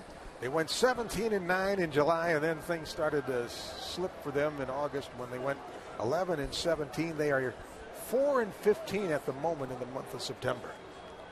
Quite a turnaround in the wrong direction. 2-2 the count on Altuve. At second base, Castro. Pitch is outside, and the count is full. And I think they're a team that people in baseball, I think a lot of baseball fans of a certain age that remember the Pirates, the Reds, I think they want them to succeed. Yeah. They have a beautiful ballpark and a city that cares about not just the Steelers. Pittsburgh is a great sports town, you know, and I think we're all, a part of us are all rooting for the Pirates. Full count on Altuve. Scott Moore waits on deck if it gets that far, but there are 2 out. Castro a lead at second. 1-1 our score. Correa, a long look in at McHenry, giving the signs. And Altuve asks for time, and it's granted by the plate umpire, Jeff Kellogg, the crew chief. 3 balls, 2 strikes the count. Jose Altuve looking for a 2-out hit here to put the Astros on top. It's a 1-1 ball game. Yankees won again today. They beat Oakland 10-9, and now McHenry going to go out and visit with the pitcher as Correa and the catcher McHenry don't appear to be on the same page here. And with a runner at second base, you want to have confidence in what you're throwing and what's being called here. And they wanted to make sure. Astros won, Pirates won. Hey, Detroit beat Minnesota in the first game of their day-night doubleheader, 8-0. The White Sox play later in Anaheim against the Los Angeles Angels of Anaheim. With Richard Justice, I'm Jerry Trupiano. A 3-2 count here on Altuve, and now the hitter asks for time again, and granted once again by Kellogg, the plate umpire. Altuve with a chance to put the Astros on top. Correa comes to the belt, checks the runner, and here's the pitch. Over below for ball 4, so there's 2 on with 2 out. And now it's up to Scott Moore. There's the first walk issued today by Correa. So with 2 on and 2 out, Scott Moore, who has a double, 1 for 2 today, has scored a run, has a chance to put his team on top. Let's say hello to Eric Anthony. Eric Anthony, who hit one of the few men to hit a home run into the upper deck at Houston. Nice to see you with the Seattle Mariners, didn't I? Yes. When I was in the American League with the Red Sox. You did some damage there, too, didn't you? A little. How much? A little bit. Oh, you made that guy Griffey a better hitter. he needed a little work, you know? Oh, my goodness. We got a meeting here with the pitching coach coming out for the Pirates, Ray Searage. What's this day like for you, Eric? It's a really fun day. It's a really fun day to see, you know, a lot of the guys that you played with along in your career, and just all that camaraderie just comes rushing back all at once. And, you know, it's good to see what they're doing with the organization. They're starting over, and it's an exciting time, even for the guys who aren't playing anymore. So. What are you doing now? A little bit of business, raising my kids. I've got 2 boys and 2 girls. And, you know, we're here in Houston, in the Houston area, and have been for 18 years now. It's our home, so things are going well. The meeting on the mound is broken up, but now Scott Moore has 2 on with 2 out here for the Astros in this 1-1 ball game. Infield plays him to pull. Outfield pretty much straight away. Right fielder Jones deep and right. The pitch is down and in for ball 1. When you get together with you guys again, do the years just kind of melt away? What do you guys talk about? What memories do you bring back? Just certain, for instances, different things that may have happened to us at a certain period of time in a city that we were in, or, you know, just talking about everyday things, I guess. But, you know, it's always fun to see guys that you haven't seen in a while and have been away for quite some time to catch up with and ask them how their families are and how their kids are growing and such. So it's always a good time. I enjoy coming out for this. I really do. Correa has fallen behind Moore 2-0. Castro, the lead runner, at second. Altuve is on at first, and now Correa has really slowed the pace here with men on. Moore will be looking for something to drive here on a 2-0 count. Correa from the stretch checks the runners. Here's the pitch. Swing and a miss. He threw him something off speed, and Moore was out in front. Pretty good changeup there. Yeah, it was something really slow and in the dirt. Those are the tough ones to hit. Sometimes the hitter gets a little too keyed up, huh? In RBI situations? Absolutely. Very easy to do. The emotion of the game can overwhelm you at some time. I was watching this guy, Chris Medlin, with Atlanta pitch. He's 80. He touches 90 10 times a game. And his changeup is just amazing. The swings and misses he gets with the changeup. And Biggio was telling me, like, even if you knew Trevor Hoffman's changeup was coming, it would be hard to slow yourself down. That's the secret of it?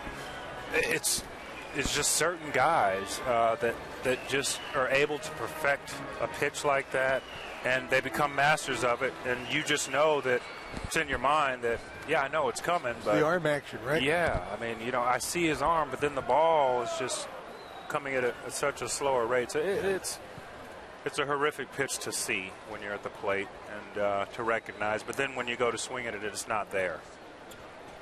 And if you've got a good one, you can get people out with it for a long time. Pitch in the dirt, blocked by McHenry. A good job there. Keeps the ball out in front. A full count here on Moore. 3. But I think the key to the changeup is having command with your fastball. If you've got command with your fastball, then you'll have a successful changeup. But if you can't command that fastball, then people are basically spitting on that. I was lucky enough to spend a few years with Pedro Martinez, who had the great fastball and the same arm action, the same release point. Yep. And about a 15-mile-an-hour separation from the fastball to the changeup. Runners will go with 2 down here in a full count on Moore. The lead runner, Castro, from second. And Altuve at first. Runners go. 3-2 pitch. Check swing. The appeal to third. He went around on a check swing, according to the third base umpire, Eric Cooper. And Correa and the Pirates are out of the inning, and Moore can't believe it. Eric Anthony will spend a little more time with us in the next half inning. We have played 5 in Houston. The Astros won. The Pirates won.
With Richard Justice and our special guest here in the 6th inning, former Houston Astros outfielder Eric Anthony, as Neil Walker leads it off for the Pirates. He had a bunt single in the first inning, 1 for 2. He grounded to second his last time up. It will be Walker, McCutchen, and Jones in this frame for the Pirates. If anybody gets on, Sanchez. Keuchel delivers, and Walker, a switch hitter, takes a called strike. Walker from Pittsburgh, a native of the Steel City. He's been bothered by a bad back. Were you able to stay pretty healthy throughout your career, Eric? Or did Actually, I was an oft-injured player. I had a lot of hamstring issues. I don't know whether that was due to playing on AstroTurf, which I think had something to do with it. Played 8 straight years on it, and AstroTurf will really run it out of you. It'll take your legs right out from under you. The 1-1 pitch, Walker takes a called strike. I don't wish AstroTurf on anyone. Yeah, you played on it here, and then you played on it in Seattle, right? Yes, and then 2 years in Cincinnati as that, well. And that was bad AstroTurf. Yes. Yeah. That was hard AstroTurf. Horrible. That was asphalt. A mic cut off. Nope, you're okay. You're okay. Eric, Walker leading it off here, a count of 1-2. Next one from Keuchel, and the swing and a drive, but he pulled it foul. Eric, you were in the big leagues at 21, and you played with a lot. You came up. There were a lot of veteran guys. There were a lot of guys about your age. How do they treat you? How do you assimilate yourself into a locker room with older guys? It's tough. It really is tough. It's hard to relate to come into a situation where you're a young guy and there's a lot of older guys around. You can't relate to them because you're not their age. You haven't lived their life experience, and so. Do they see you as a threat? I would say at times. At times, yes. But, I came up with a good group of veteran players. Yeah, they're going to give you the business, of course. All older guys give the younger guys the business. But good group of veteran guys that I was able to be on this club with and have maintained relationships throughout the years. So if you're a good ball player, it'll work itself out. That's what it comes down to at the end of the day. Walker struck out, and here's McCutchen 0 for 2. He's bounced into a double play, and he's flied to left. And we've repeated this several times, but it's worth repeating. This guy is one of the bright, not only young stars in baseball, but one of the best players in the game. He takes a called strike, and it's 1-1. Andrew McCutchen he's coming right into his own. This kid is 5 tools. Yes, no question about it. Very humble, goes about his job, plays hard every day. And, you want to see guys like this do well. He takes a called strike, 1-2. There was a period there where he might have been trying to do too much with his club when they were struggling because he's such an integral part of it. A ball and 2 strikes the count. Keuchel ready. Kicks and fires, and here's a high fly ball, a can of corn, if you will. Maxwell, the center fielder, towards left center, collects it for the second out. McCutchen 0 for 3. Flies out to Maxwell in center. And that'll bring up Garrett Jones, who's struck out and walked. So you played with Casey Candell, right? Yes. Funny guy? Tough guy? The funniest human being that I've ever been around in my life. Casey was he kept everybody loose every day. You might be having a stressful day, and just Casey had a way of keeping that edge off you, and making you relax. And so, yeah, it's definitely one of those guys that I miss. There's a line shot, foul down the right field line by Jones. Got out in front of one. The ball attended down the right field line, made a leaping stab off the carom off the railing. Good glove down there in right field. Base is empty, 2 out. Game still tied 1-1. Here's the next one. Off speed and chopped foul up the first base line. The great Warren Spahn used to say, hitting is timing, pitching is messing up timing. He started with the fastball, then came back with a little something off speed. He was way out in front. Richard, you asked me about being a young guy going on to a veteran ball club. It's going to be a lot easier for these kids to find their way in the big leagues because this is not a veteran ball club. And all these guys are about the same age. And so it's going to be a lot easier for them. They're all climbing the same mountain. Absolutely. And a leader will emerge. You can't force a guy to be a leader, but that guy will emerge from this group. A leader absolutely will emerge from this group. They've got some a few young, exciting prospects out there who are going to start to take the lead. And, Garrett Jones goes down swinging. Eric Anthony, thanks for the time. Good to see you. All the best. Good to see you too. As we go to the bottom of the sixth, it's tied 1-1, Astros and Pirates.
And finally won it.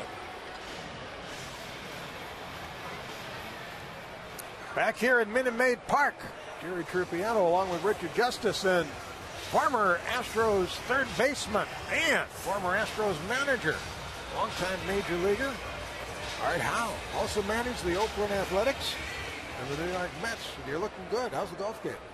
It comes and goes, mostly goes. Brad Wallace will lead it off here in the bottom of the sixth in this 1-1 ball game. Here's the pitch outside. We were visiting last night, and you wanted to see Clint Hurdle, the Pirates manager, and it was a little late, and they were out on the field. But I don't think he's too busy right now. He left this facility in a hurry today. Yes, he did. He was asked to leave. He might be trying to light a little fire under his club. Swing and a line shot that is foul up the first base line. The first base umpire who ejected Clint Hurdle, Tim Timmons, had to do a little pirouette to get out of the way before he made the call.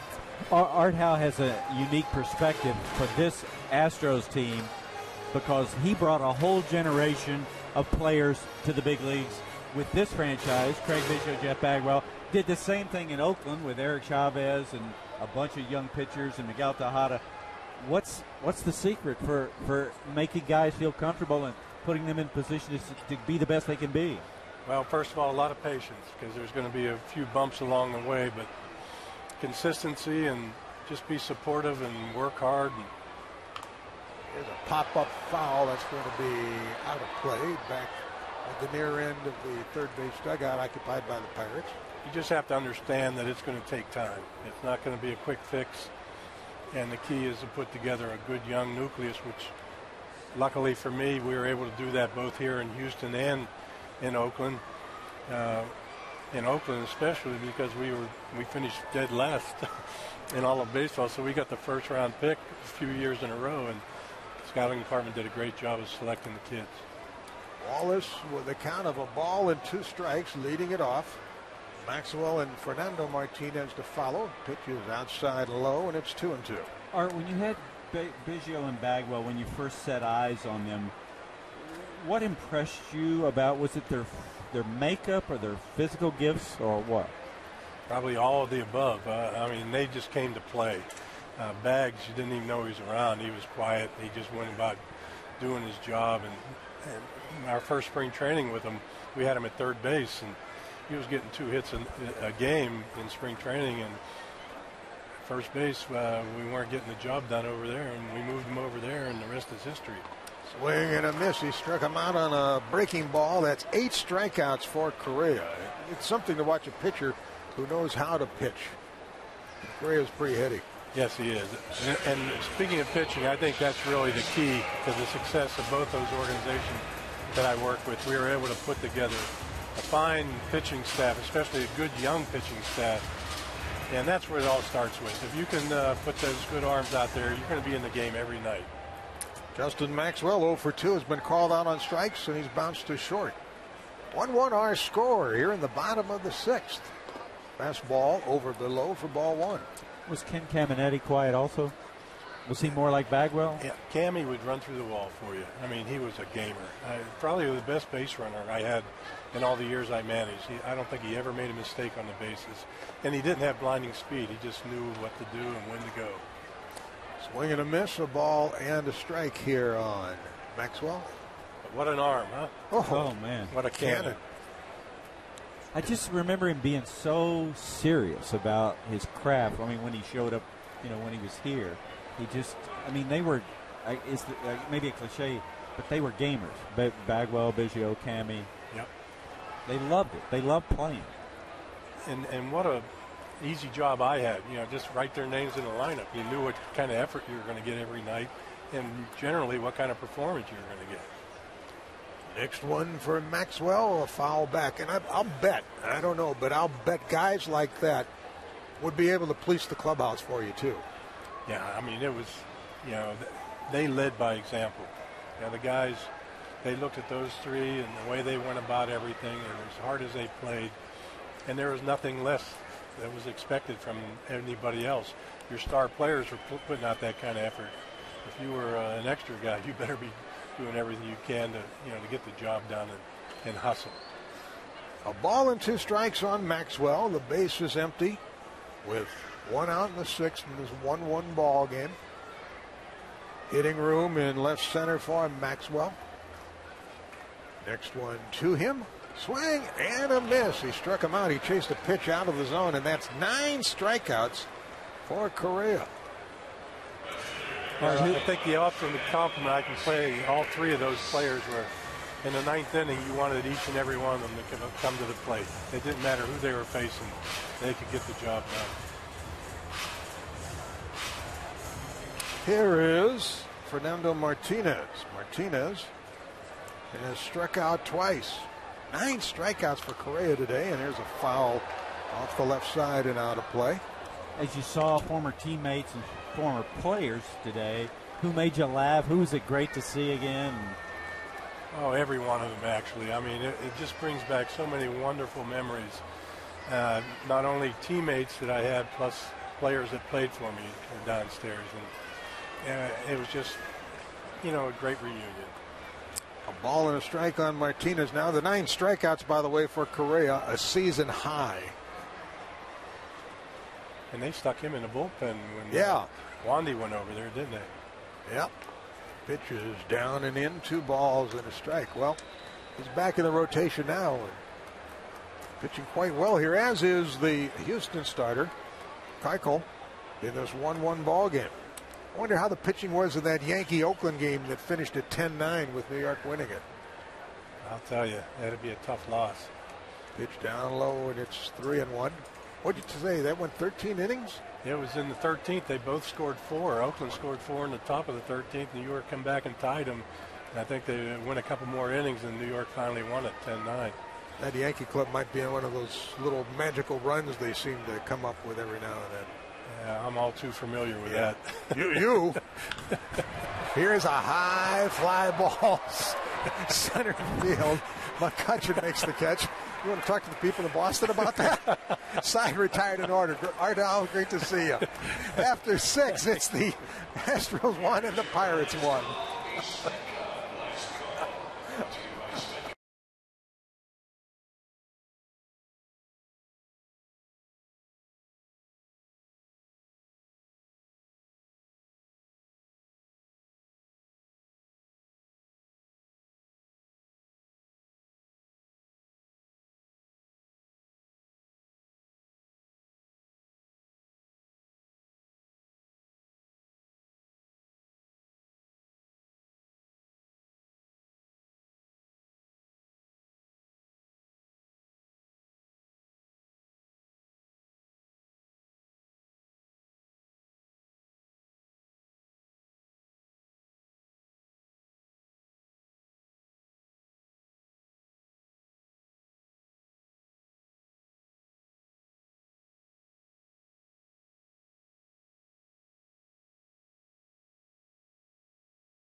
In Minute Maid Park, you know, I told a story earlier about the great Warren Spahn who said that hitting is timing and pitching is messing up timing. And then you have James Rodney Richard, J.R. Richard, who threw the ball. What's the old saying? He could throw a strawberry through a submarine underwater. You threw everything hard. Your slider was what, like 97? 96. Oh. What was it you said today at the luncheon that your 3 velocities were what? Fast, faster, and fastest. Gotcha. I'm the only man in the world could throw a ball through a car wash and never get it wet. Here's Gabby Sanchez, whose home run has this game tied, and he drives one into left center field, and it is caught out there by Fernando Martinez. He trailed that ball, got to the warning track in left center, on near the 362-foot sign, and made the catch for the first out. That looked like a double going off the bat, but Martinez is able to flag it down. Those are the kind of catches you need when you're pitching a no-hitter. Yeah. I said that's a mistake. Mistake you need. Next batter is Pedro Alvarez, 1 for 2 with a base hit.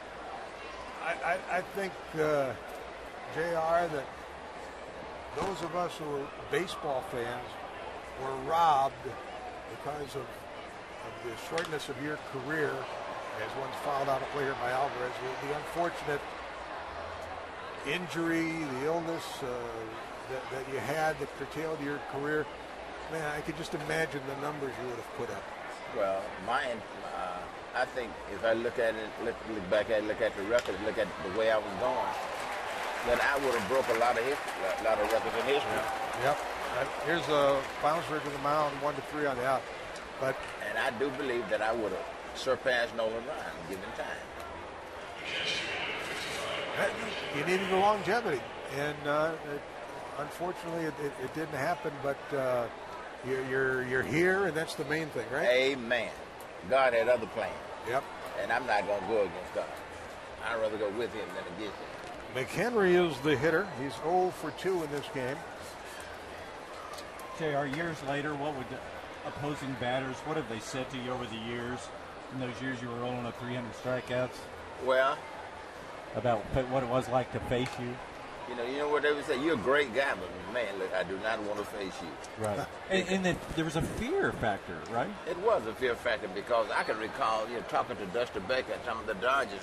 Bill like Russell used to play shortstop. Some other guys would just come in about 2 hours ahead of the game, and get in the whirlpool. Said they was hurt, they couldn't play.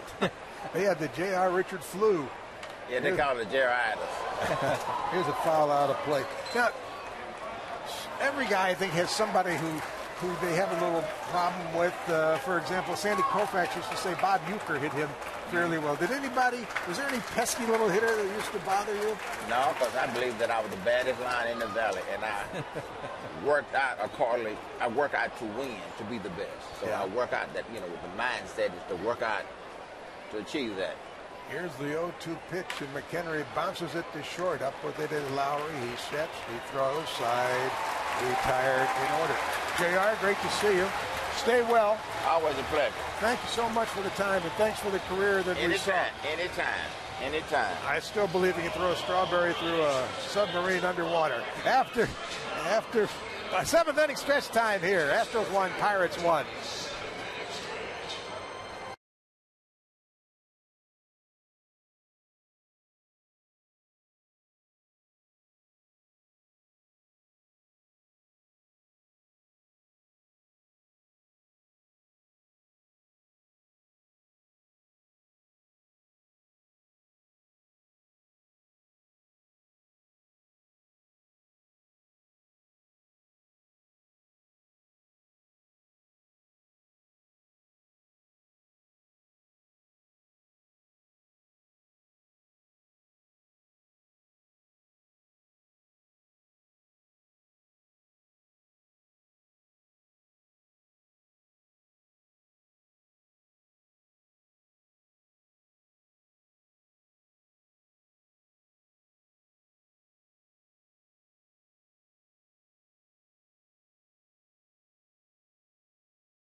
What about going through airport security?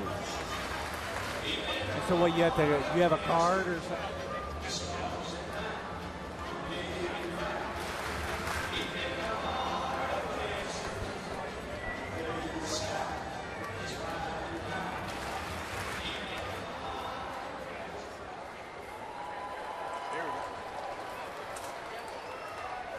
We go to the bottom of the 7th.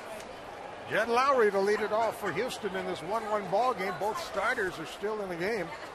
Lowry has struck out and lined out. Swings and drives it into right center field. That ball is going to be in there for a hit.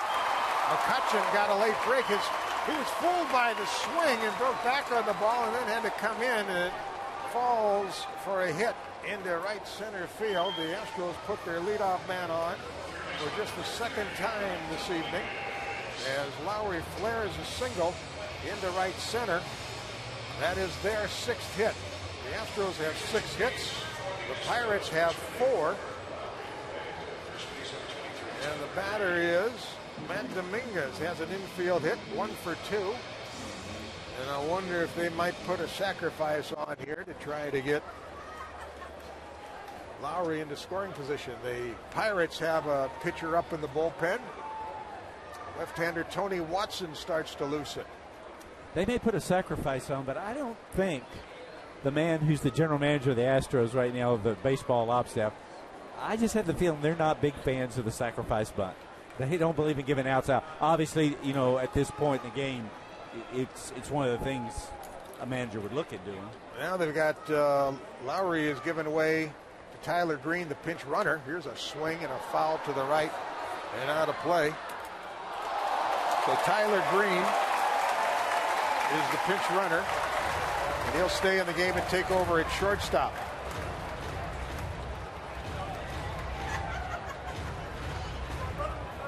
Dominguez, 4 homers, 12 RBIs. Outfield plays him as an off-field hitter, a right-handed batter. Green a lead. The pitch is a double play ball to short. Booted by Barmes, and everybody is safe. A tailor-made double play ball. And Barmes rushed it, commits his 16th error of the season. And Barmes, in his anxiety to turn 2, kicked it, and everybody is safe. And when it's going bad, it's going bad. Yeah, the best defensive shortstop in the National League boots 2. And I was just about to apologize to you for saying, well, of course you should bunt in that situation. The error was the 16th for Barmes. And here's Jason Castro.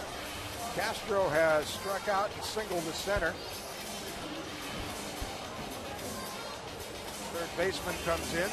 Pittsburgh's protecting against the bunt here, or at least talking about the possibility. The lead runner, Green, the pinch runner at second. Dominguez on at first. We'll see how the Astros play it. 2 on, nobody out. This game is tied 1-1, bottom of the 7th. The infield and the outfield play Castro to pull. Castro a line drive sort, not much power. We'll see how Tony Francisco and the Astros play it here. From the stretch, Correa. They put the wheel play on, and Castro going to bunt, takes it down and in for ball 1. So the Astros at least showed the sacrifice there, and the Pirates put the wheel play on with Barmes, the shortstop, covering at third, and Alvarez charging in from third. With Brian Bokasevic on deck to hit for Keuchel. Now the batter goes to talk to the third base coach, Dave Clark, as Castro and Clark visit. The Astros and the Pirates tied at 1 here in the bottom of the 7th. Started with a Jed Lowry flare single to right center. He gave way to Tyler Green, the pinch runner. Matt Dominguez hit a double play ball that was booted by the shortstop. Everybody safe. Runners at first and second, nobody out. Castro a count of 1-0. Correa checks the lead runner, pitches, and Castro bunts the ball foul, third base side. He went out and attacked the ball, and you really can't get a bunt done that way, especially on a high pitch. It's almost the act of catching the ball with the bat when you try to bunt it and deaden the ball. You know, and I'm sure he's a guy that hasn't done it that much. And it's odd. You see it practiced every day, and in the heat of action, it's a very tough thing to execute. 2 sacrifice bunts for Castro this year. Hitting room through the left side. If he gets a pitch he can handle, he might want to try to slap one through that left side. Green a lead at second. Dominguez away from first. First baseman, third baseman ready to charge in. Correa checks the lead runner, pitches. Castro going to swing. Takes it down and in, and he's ahead of the count. 2 balls and a strike, and now the catcher goes out to visit with Correa. The Astros run driven in by Brett Wallace today. Sanchez, a home run for the Pirates run. We're in the last of the 7th. Game tied 1-1. Quite a pitcher's duel between Kevin Correa and Dallas Keuchel. 10 in a row have been retired by Keuchel, by the way. Next pitch will be Correa's 97th, and he has not thrown that many this season. Here's a high fly ball, deep right field, way back, way back. This ball is gone. A 3-run homer for Jason Castro. And the Astros have taken the lead 4-1. He showed bunt early. The second pitch off in a bunting attempt. They took the bunt off. Correa fell behind 2-1, and now is falling behind 4-1 on a 3-run homer by Castro, his 3rd of the year. He has 26 runs batted in, and the Astros fans are on their feet in Houston at Minute Maid Park. The Astros have taken a 4-1 lead on Jason Castro, 3-run homer here in the 7th. When it's going bad for the Pirates, it's going bad, right? Yeah, you know, Jerry, it's a hit with so much symbolism for the Astros in that they have so much time and money and hope invested in Jason Castro that he'll be one of the guys they can build a franchise around in the years ahead. That ball just cleared the fence and right. The right fielder, Jones, went back, made a leaping attempt to catch it. It was just beyond his reach. And the Pirates are making a change here. They're going to bring in Tony Watson. A left-hander will be the new pitcher. And we're going to visit with Cesar Cedeno in a moment. Former Astros outfielder. Later went to the Cardinals. We'll visit with Cesar in just a moment.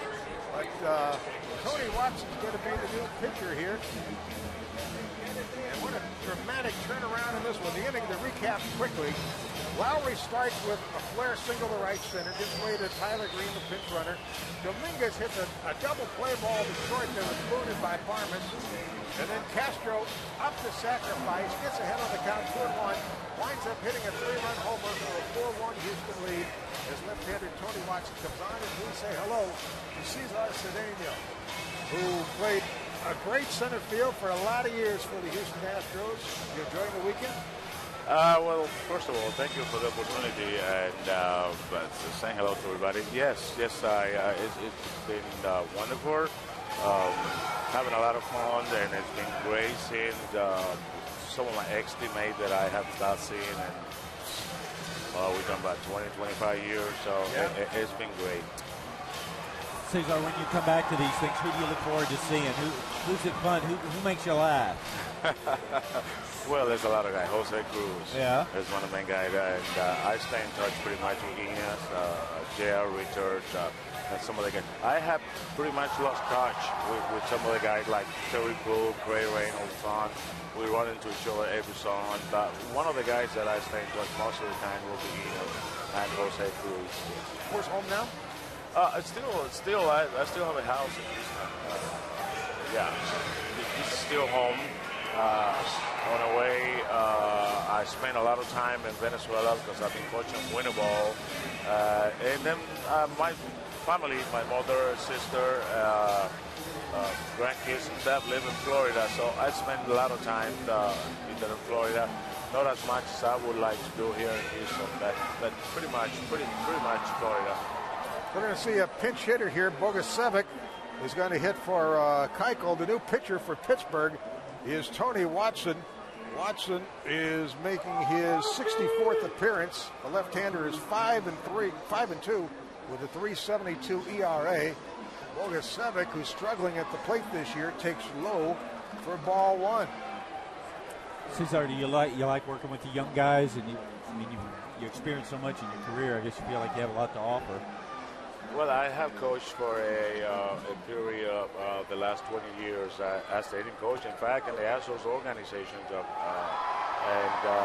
this particular year, I had great time because we had a lot of talent. That was with the Greenville Ball Club that was in Tennessee. I had Carlos Correa and Rio Ruiz and Ibanez and a lot of guys that have a lot to offer. Very talented. We're talking with Cesar Cedeno, former Astros great center fielder, who's been nice enough to join us here. And the Astros have taken a 4-1 lead.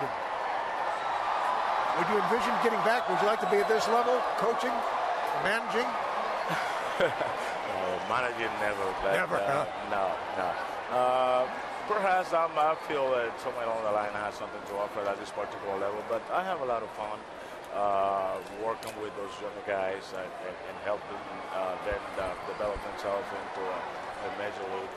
Right now, there's been a lot of guys that I work with that's been in the big league, but I'm kind of excited to the fact that we're going on a different direction, and we have a lot of guys, a lot of talent. It's been quite a while since I worked with some guys. They have the ability. There's some of these guys that I worked with this year. Carlos Correa, first pick of the draft. Yes. Tell us about it.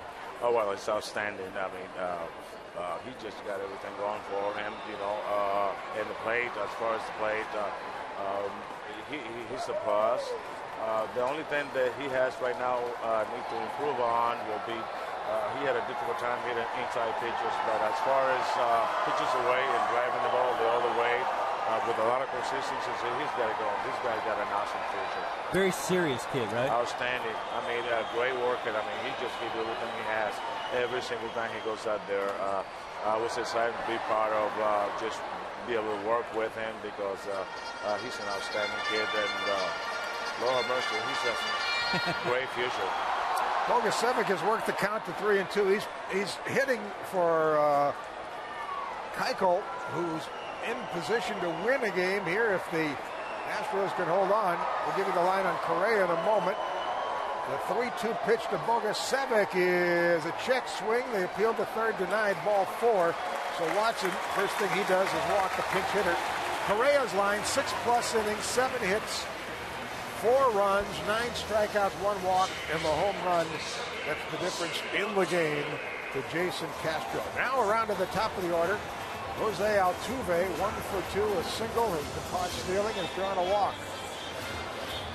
Watson, who is a left-hander, has walked 21 in 48 in a third innings. So he's not always around the plate. He can be a little wild. We're talking with Cesar Cedeno. Check on the runner. Still nobody out here. And it's bunted by Altuve. Sacrifice. Throw to first in time with the first baseman covering a sacrifice. And up to second goes Bogusevic. He's in scoring position. Cesar, do you remember the first time you walked into the Astrodome, and what did you think? Oh, well, it was, how can I tell you, there was no way to describe back. We have an indoor facility here, but after being in Oklahoma City for a while and working for that particular place that at that particular time was called A Wonder of the World, it was just a great thrill for me, even though the ball don't carry as well as it does here. It was breathtaking, though, really, what they did, to have a dream. Absolutely. We got Brandon Barnes hitting here for Scott Moore. Moore was 1 for 3 with a double and a run scored. Barnes facing the left-hander Watson. He takes a called strike. Brandon Barnes is hitting. 224, 1 home run, 7 RBIs. He's 1 for 6 as a pinch hitter. The one hit was a pinch hit home run. Runner at second, 1 out, 3 runs in, 4-1 Astros here in the bottom of the 7th. The pitch in tight. Cesar, as a pinch hitter, do you have to have a particular mindset to go up there? You've been on the bench all day. You're facing a pitcher who's just come into the game. What's your mindset in a pinch hitting role? I've never experienced that, in my career, but that as a hitting coach in the minor leagues, I try to tell the guys, but once you get out there, you got to be able to hit that. You got to go out there ready to hit that first pitch, because the main deal is that guy is going to try to get ahead in the count on you. So you better off just being ready to hit on that particular first pitch. Yeah, you didn't spend much time on the bench. You were in center field winning Gold Gloves and stealing bases and hitting doubles and home runs. I think I had a little share of that off and on, yes. Cesar, when I ask players of your generation about pitchers they face, they always begin with Koufax. What was it like to face him? Was he the toughest you faced? I never had the. I'm going to say the pleasure of, because it wasn't. But no, I didn't face him. I came up in 1970. Okay. I believe he was already retired. How about Gibson? Yes, I did, and I have a very, very good deal to say about Bob. First time I ever faced him, I had tendency to dig a little hole in my right foot before. And I called time out to the umpire, right? And he stays right there. He's looking at me with the hand on his hips. And the first pitch that he made to me, right at my neck, I hit the ground. He knocked me out. Here's a pickoff throw to second, gets away. And on to third goes Bogasevic. And there's going to be an error on the play, and the unraveling of the Pirates continues here. Now, did you come to... And I will never forget this. Tim McCarver said, "Hey, kids, you don't do that to Buck Gibson." Did you come to understand that digging a hole was he didn't like that? Well, I wasn't aware of that fact. It was part of my rhythm. It was part of my going into the plate and hit. So that he let me know right away that he didn't agree with someone doing that to him. Swing and a miss. Barnes goes down on strikes with the infield drawn in, so Watson gets his first strikeout. There was an error on the last play. We're going to give we did not hear the official score, but I think we'll give the error to Watson, and it's going to be left up here to Brett Wallace. So what did you do the next time you faced him? I hit a home run. No kidding. No kidding. He came around, he walked around first base, went around second, went around third, and chased me all around, screaming stuff at me. And I said, "Yeah, I'm telling you this. I'm Bob Gibson." I said, "I'm sorry." I hardly spoke English. I said, "Well, I'm Cesar." Swing and a miss by Wallace. We became great friends right after that. What now? Okay, the third time up, what happened? No, I played strikeouts. You know what? You'd mentioned Tim McCarver. You know what Gibson used to tell McCarver when he came out to talk to him on the mound? He'd say, "Get out of here. The only thing you know about hitting is you can't handle it." Oh, my God. Well, you know what? He was a very competitor, and I didn't face him a whole lot.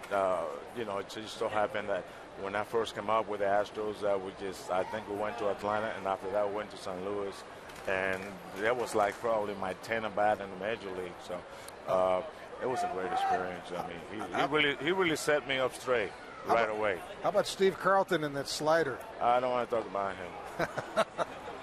Swing and a miss. He had a nasty pitch, huh? Yes. Well, I remember Steve when he was with the Cardinals. He was one of the St. Louis starter, and he threw the cool bars, and then after he went to Philadelphia, developed that slider that was almost unhittable. I can think back, and I believe there was maybe one or twice.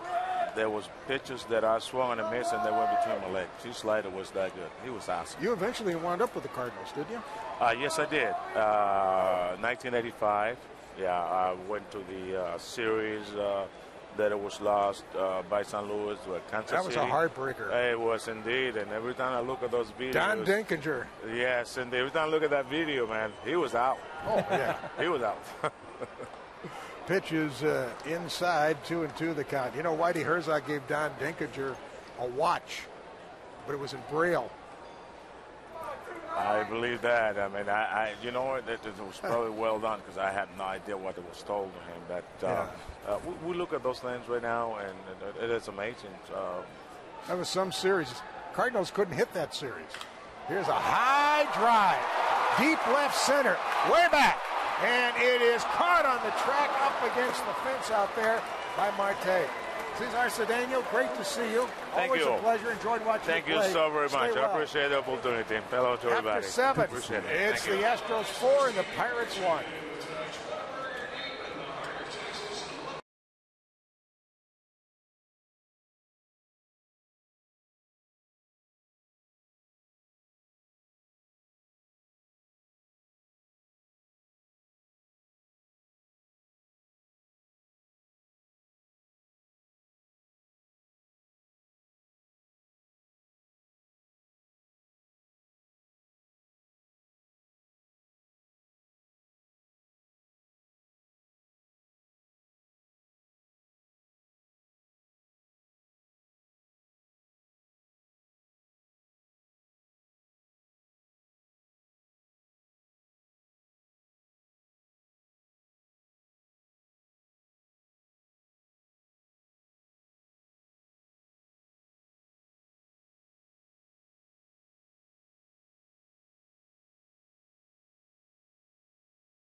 How we doing? How we looking? Where do you live? Oh.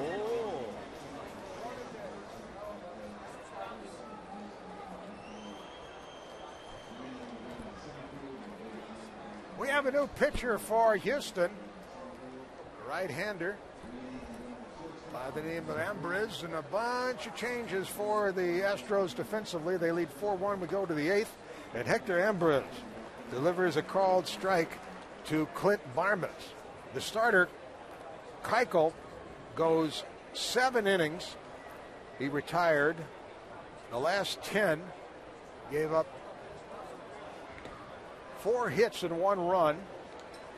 He struck out 4, walked only 1. His game to win. And now Hector Ambriz, the fastball slider, sinker slider pitcher from Orange, California, out of UCLA, a burly right-hander, delivers, and Barmas fouls it back to the screen. Barmas, who committed a very costly error in the last half inning, part of a 3-run Houston bottom of the 7th. They lead 4-1. Barmas was 0 for 2 at the plate today. Nobody on, nobody out. Man waiting on deck to pinch hit is Alex Presley. He'll pinch hit for the He'll pinch hit for the pitcher, Watson. Pitch is a check swing. He went around. The ball gets away. Barmas doesn't run. Castro's late to the ball, and Barmas reaches on a strikeout wild pitch.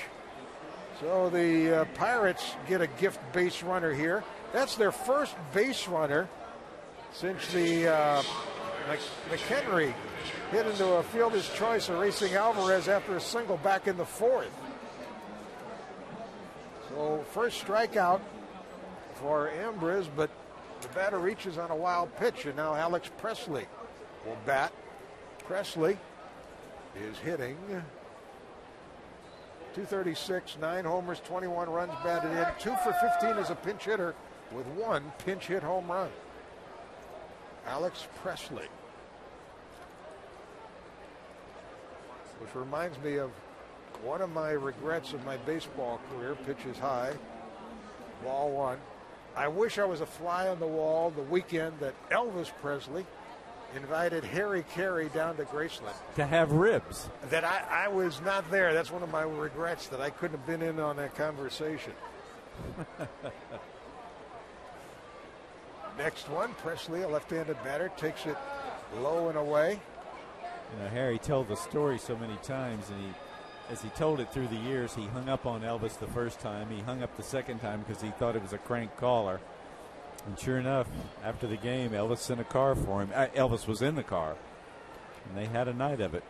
That, you know, doesn't that speak volumes about the impact that baseball broadcasters have on the game? Pitch is inside for ball 3. The Cardinals were Elvis's baseball team, living in Memphis and growing up in down in Tupelo, Mississippi. But the Cleveland Browns were his football team. That's how. You know, in '85, in the Cardinals-Royals World Series in '85, Peter Gammons wrote a great piece in the Boston Globe about the Cardinals being America's team, and the first expansion team. They had all the fans west of the Mississippi.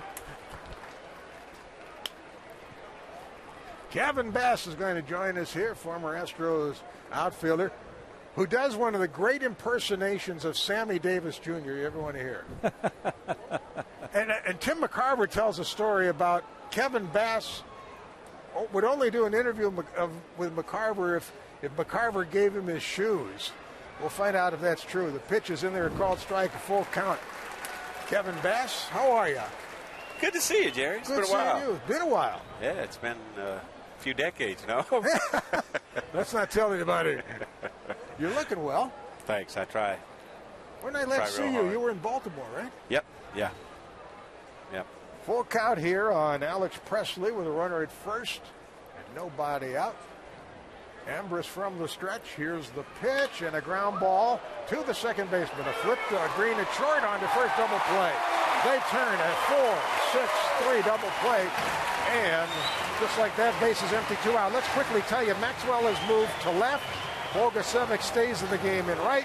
Green stays in the game at short. And we're happy to have Kevin Bass with us. Did you really take Tim McCarver's shoes? Do you believe that story? That's why I'm asking you. I don't believe true. It's true. Yeah, it is. Oh, man. Those must have been some shoes. They were nice. Kohans. Oh, yeah? Yeah, they're about $140. Yeah. I still got them. Can't wear them anymore, you know. When you get older, your feet spread a little bit. Yeah. You know, they were nice. He thought I was kidding, too. Here's Starling Marte. He swings and misses, nothing in one. Where are you living at now? I'm here. Still here? Yeah, still in Sugar Land, yeah. Enjoying the weekend? I am. It's always good and great to see a bunch of old teammates, man. Even if they got less hair and more gray. Next pitch is outside. It's 1-1. Kevin, what are your emotions on a day like this when the franchise honors its own, takes a day to say, hey, we've, 50 years, a lot of memories? A lot of memories. Just a lot of great plays. Pitch is grounded to short. Tyler Green on to first. There's the final out of the inning. Can you stay with us a little bit? Sure. All right, we're going to visit further with Kevin Bass. We go to the bottom of the 8th, 4-1 Astros.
To the bottom of the 8th, 4-1 Houston.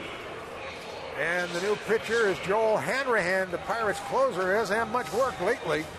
Makes his 60th appearance, a 4-1 record, 36 saves. He has saved 16 in a row. This is obviously not a save situation. But Hanrahan needs some work. And their acting manager, Jeff Bannister, has gone to Hanrahan here. Clint Hurdle was ejected from this game on a disputed call at first base back in the second inning. And here on Astros Legend Weekend, we have the pleasure of visiting with Kevin Bass as Justin Maxwell leads it off here. Maxwell 0 for 3, 2 strikeouts and a ground ball to short. Pitches high, ball 1. So tell me about, you guys were talking in between innings about the guy with the radar gun. Who was he? And Billy Joe Bowman. And what was he known for? Well, he was our gun guy. You know, back in those days we didn't have the computers, but you know, he was the guy behind the with the radar gun. With the radar gun every night, and he'd post those. And it was a true radar gun. None of the souped-up ones we got now. I think none of the hype guns. Yeah, and you know the ones I think the police officers use, and I mean, you know, from Nolan Ryan to Mike Scott to Dave Smith, and you know, he was our guy. And, so that's why I kind of look at some of the guns now and I go, it's not Billy Joe's gun. That's not true. Maxwell takes a called third strike, and for the third time today, he's a strikeout victim. He takes the collar. He's 0 for 4. Hanrahan gets his first strikeout. How about that 86 season? A lot of highs and some lows at the end. Yeah, that last game, that's now in infamy, that game. Yeah, a classic. 16 yeah. Game. I mean, you look back at that, and you see just a great game. And it was the Mets' year that year. I mean, whatever they needed, they got. Whatever they needed, they got it. I mean, Bob Knepper still, flinches today, I think, and was driving in his car and realizes that he was just a few pitches away from game 6 or 7, I think it was. But he pitched the gem of the game, 3-0. We're going into the 9th inning, I think, last inning, and that was Achilles' heel for the Mets. Anyway, was a good left-handed pitcher. Live ball, center field, wrong place to hit it. Back to get it, McCutcheon for the second out. In that game, and I was at the Astrodome for football games, for boxing matches, for baseball games. Just hundreds of events. When Billy Hatcher hit that home run in the 14th, the loudest I think I've ever heard that place. Oh, I think we had at least between 40 and 50,000 folks there that night. Without a doubt. It erupted, and it was, that was just one rocking place. I mean, the Dome could always get loud, but it was extremely loud after that home run. And what was there a feeling among you guys, if we win today, yeah. we got Game 7 in the pocket? We were just trying to get the ball in Mike Scott's hands, because Mike had the Mets numbers. I mean, he was in their heads deep with that fork ball. Right. And, I mean, that was our main goal, to try to get Scotty the ball. And because we just knew that, we were going to be able to win that series. And, Kevin, came up short. Kevin, what was Some guy struck out. I can't remember who that guy was, but he. Well, what was the clubhouse like? It was pretty solemn. I mean, it was quiet. I think it was a little bit of disbelief because we really, really felt that we were going to win that series. We had all the makings. We had the club. We had the momentum. And but after that game, man, it was hard to believe that we weren't going to be coming to the ballpark the next day. There's a ground ball left side through for a base hit. Tyler Green bounces a single into left field. You mentioned the Mets that year. It was their year. Whatever they needed, they got. In the World Series, they fell behind the Red Sox 2-0. They got it to 2-2. Then eventually the Red Sox are one strike away. Yeah. And then a wild pitch. And the rest of the ball gets through Buckner's leg. Yeah, and that was the deciding game. There wasn't the final, but that momentum shift. There was no way they were going to lose Game 7. Exactly. Were you? I know some of the guys, Kevin Mitchell, because I ended up playing with Kevin Mitchell. He was in that game. Yeah. And he played a crucial part in that game, but he was one of the guys I played with out in San Francisco years later. He said he was about dressed. Well, Keith Hernandez was making airline reservations. Yeah, they had to call some of the guys back because they figured they were done. The game was done. I think Gary Carter extended it with a base hit. Yeah. I think he started Yeah, that. yeah. Like I said, it was destiny for them, and they had a good club, but they. So did you guys. We had a really good club. Yeah, we did. We matched up. We matched up well. We weren't the glitz and shine as the New York team was, but we were more like blue collar guys that. Green steals second base here. Throw goes to center field. But Manning takes off for third. They were slow reacting to that throw in center field. So it'll be a stolen base and a throwing error on the catcher, McHenry, his third error of the year. Kevin, were you able to watch the World Series that year in '86? Did you just I'm trying to remember? I don't think I did. You just couldn't. Actually, let me rephrase that. I did. I wouldn't watch it from first pitch to last pitch, but I was in and out watching and stuff. Because no one thinking that, man, that could have been us. Having said that, though, the '86 season, that playoff series, is magical to fans here. I mean, there were moments that were so great. People are going to remember that forever. Yeah. It didn't finish the way you wanted, but it was sure part of making this a baseball town. And I think all of us are really proud of that. It's good to be remembered. It's good to have that piece of history, behind you. And trust me, I hear it a lot. I have people come up to me and say they can tell you where they were at, what they were doing. Yeah.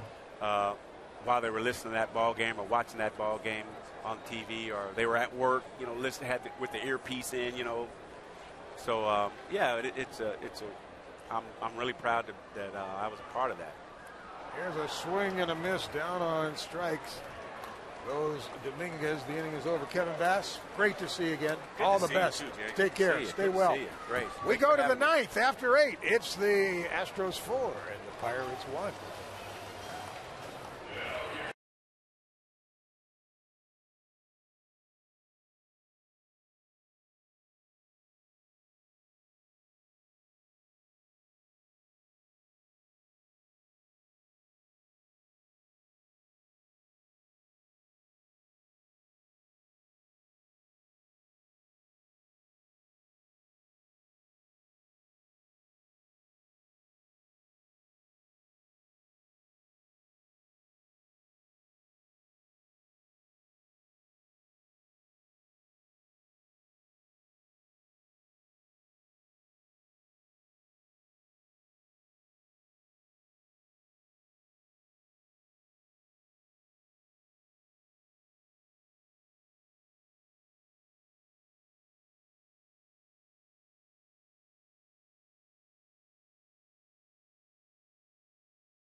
The Astros bring their closer on to nail it down here in the ninth inning. That's his task in front of him.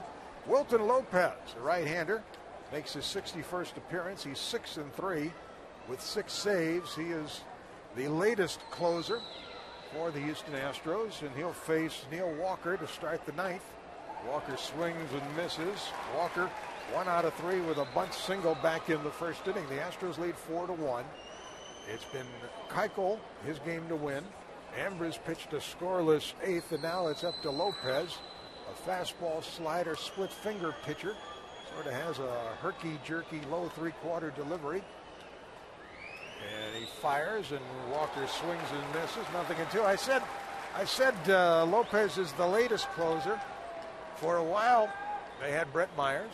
Yep. And then they made the deal Cordero, right? Yeah, but I think we went through there was a committee. He got the ball. Fernando Abad got the ball for a while. This guy, Wilton Lopez, you're going to love watching him. He is aggressive in the strike zone. He's not afraid to make a mistake, and he just goes right after hitters. It's almost like at this point in his career, he's learned it's really hard to hit a baseball around bat. Sometimes, Greg Maddox talked about sometimes I go out and watch batting practice to remind myself it's a pretty hard game. A ball and 2 strikes to count on Walker. McCutchen and Jones to follow. Lopez delivers, and there's a line drive, center field, and it is stabbed out there by the center fielder. Barnes, who stayed in the game. And the first out here in the 9th is recorded. The Astros are 2 outs away from their 50th win. So with 1 down, McCutchen. Here's the way, if you're an Astros fan, you want to see Andrew McCutchen with the bases empty and leading by 3, even if he goes deep. He's hit 30 home runs. Even if he goes deep, you still lead by 2. Lopez to McCutchen. Outside with a fastball, ball 1. Now Lopez can hit 94 on the radar gun with the fastball. He's a guy, he's not a big strikeout pitcher. He'll pitch to contact. Next one. Outside, ball 2. When this is over, we're going to be signing off fairly quickly, so we want to thank those who made the broadcast possible today. Elliot Weiss, the coordinating producer. Ben Gentili, remote operations director. Ben Platt, our producer, and our engineers on site. As a called strike is delivered to McCutchen, our engineers, Jason Martin and Jim Milnes. This MLB.TV exclusive broadcast of the Astros Legends Weekend here from Minute Maid Park with Richard Justice. I'm Jerry Trupiano. Next pitch, swing and a miss. He blew a fastball by McCutchen at 95, so he's really pumped it in there.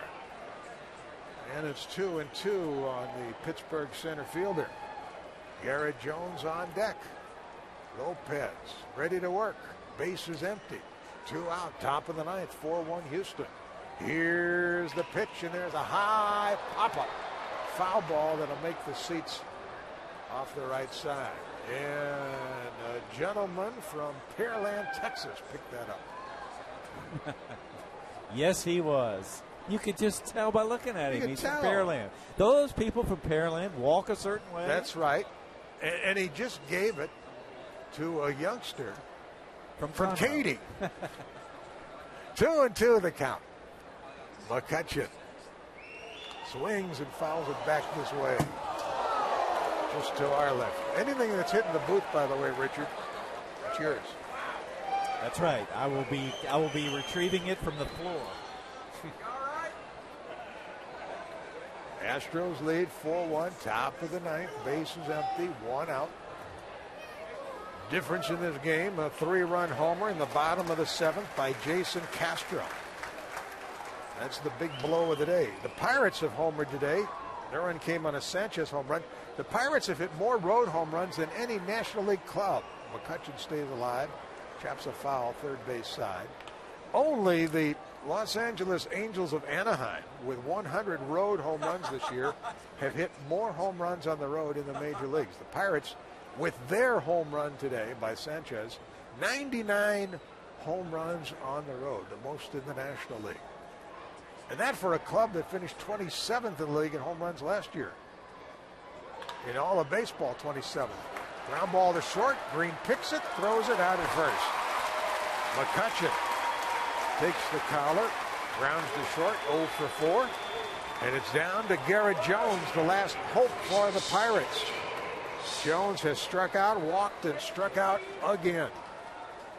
You know, Jerry, if the Astros can get this final out, they will be 10-10 for the month of September, considering the way July and August went, considering the youth of the club, you know, the youth that's in the farm system that they're hopeful about. all things considered, pretty good month. And the Pirates, who are in the thick of the National League wild card race, will be 4-16 unless they pull this one out of the fire. A called strike. 4-16 for the month of September.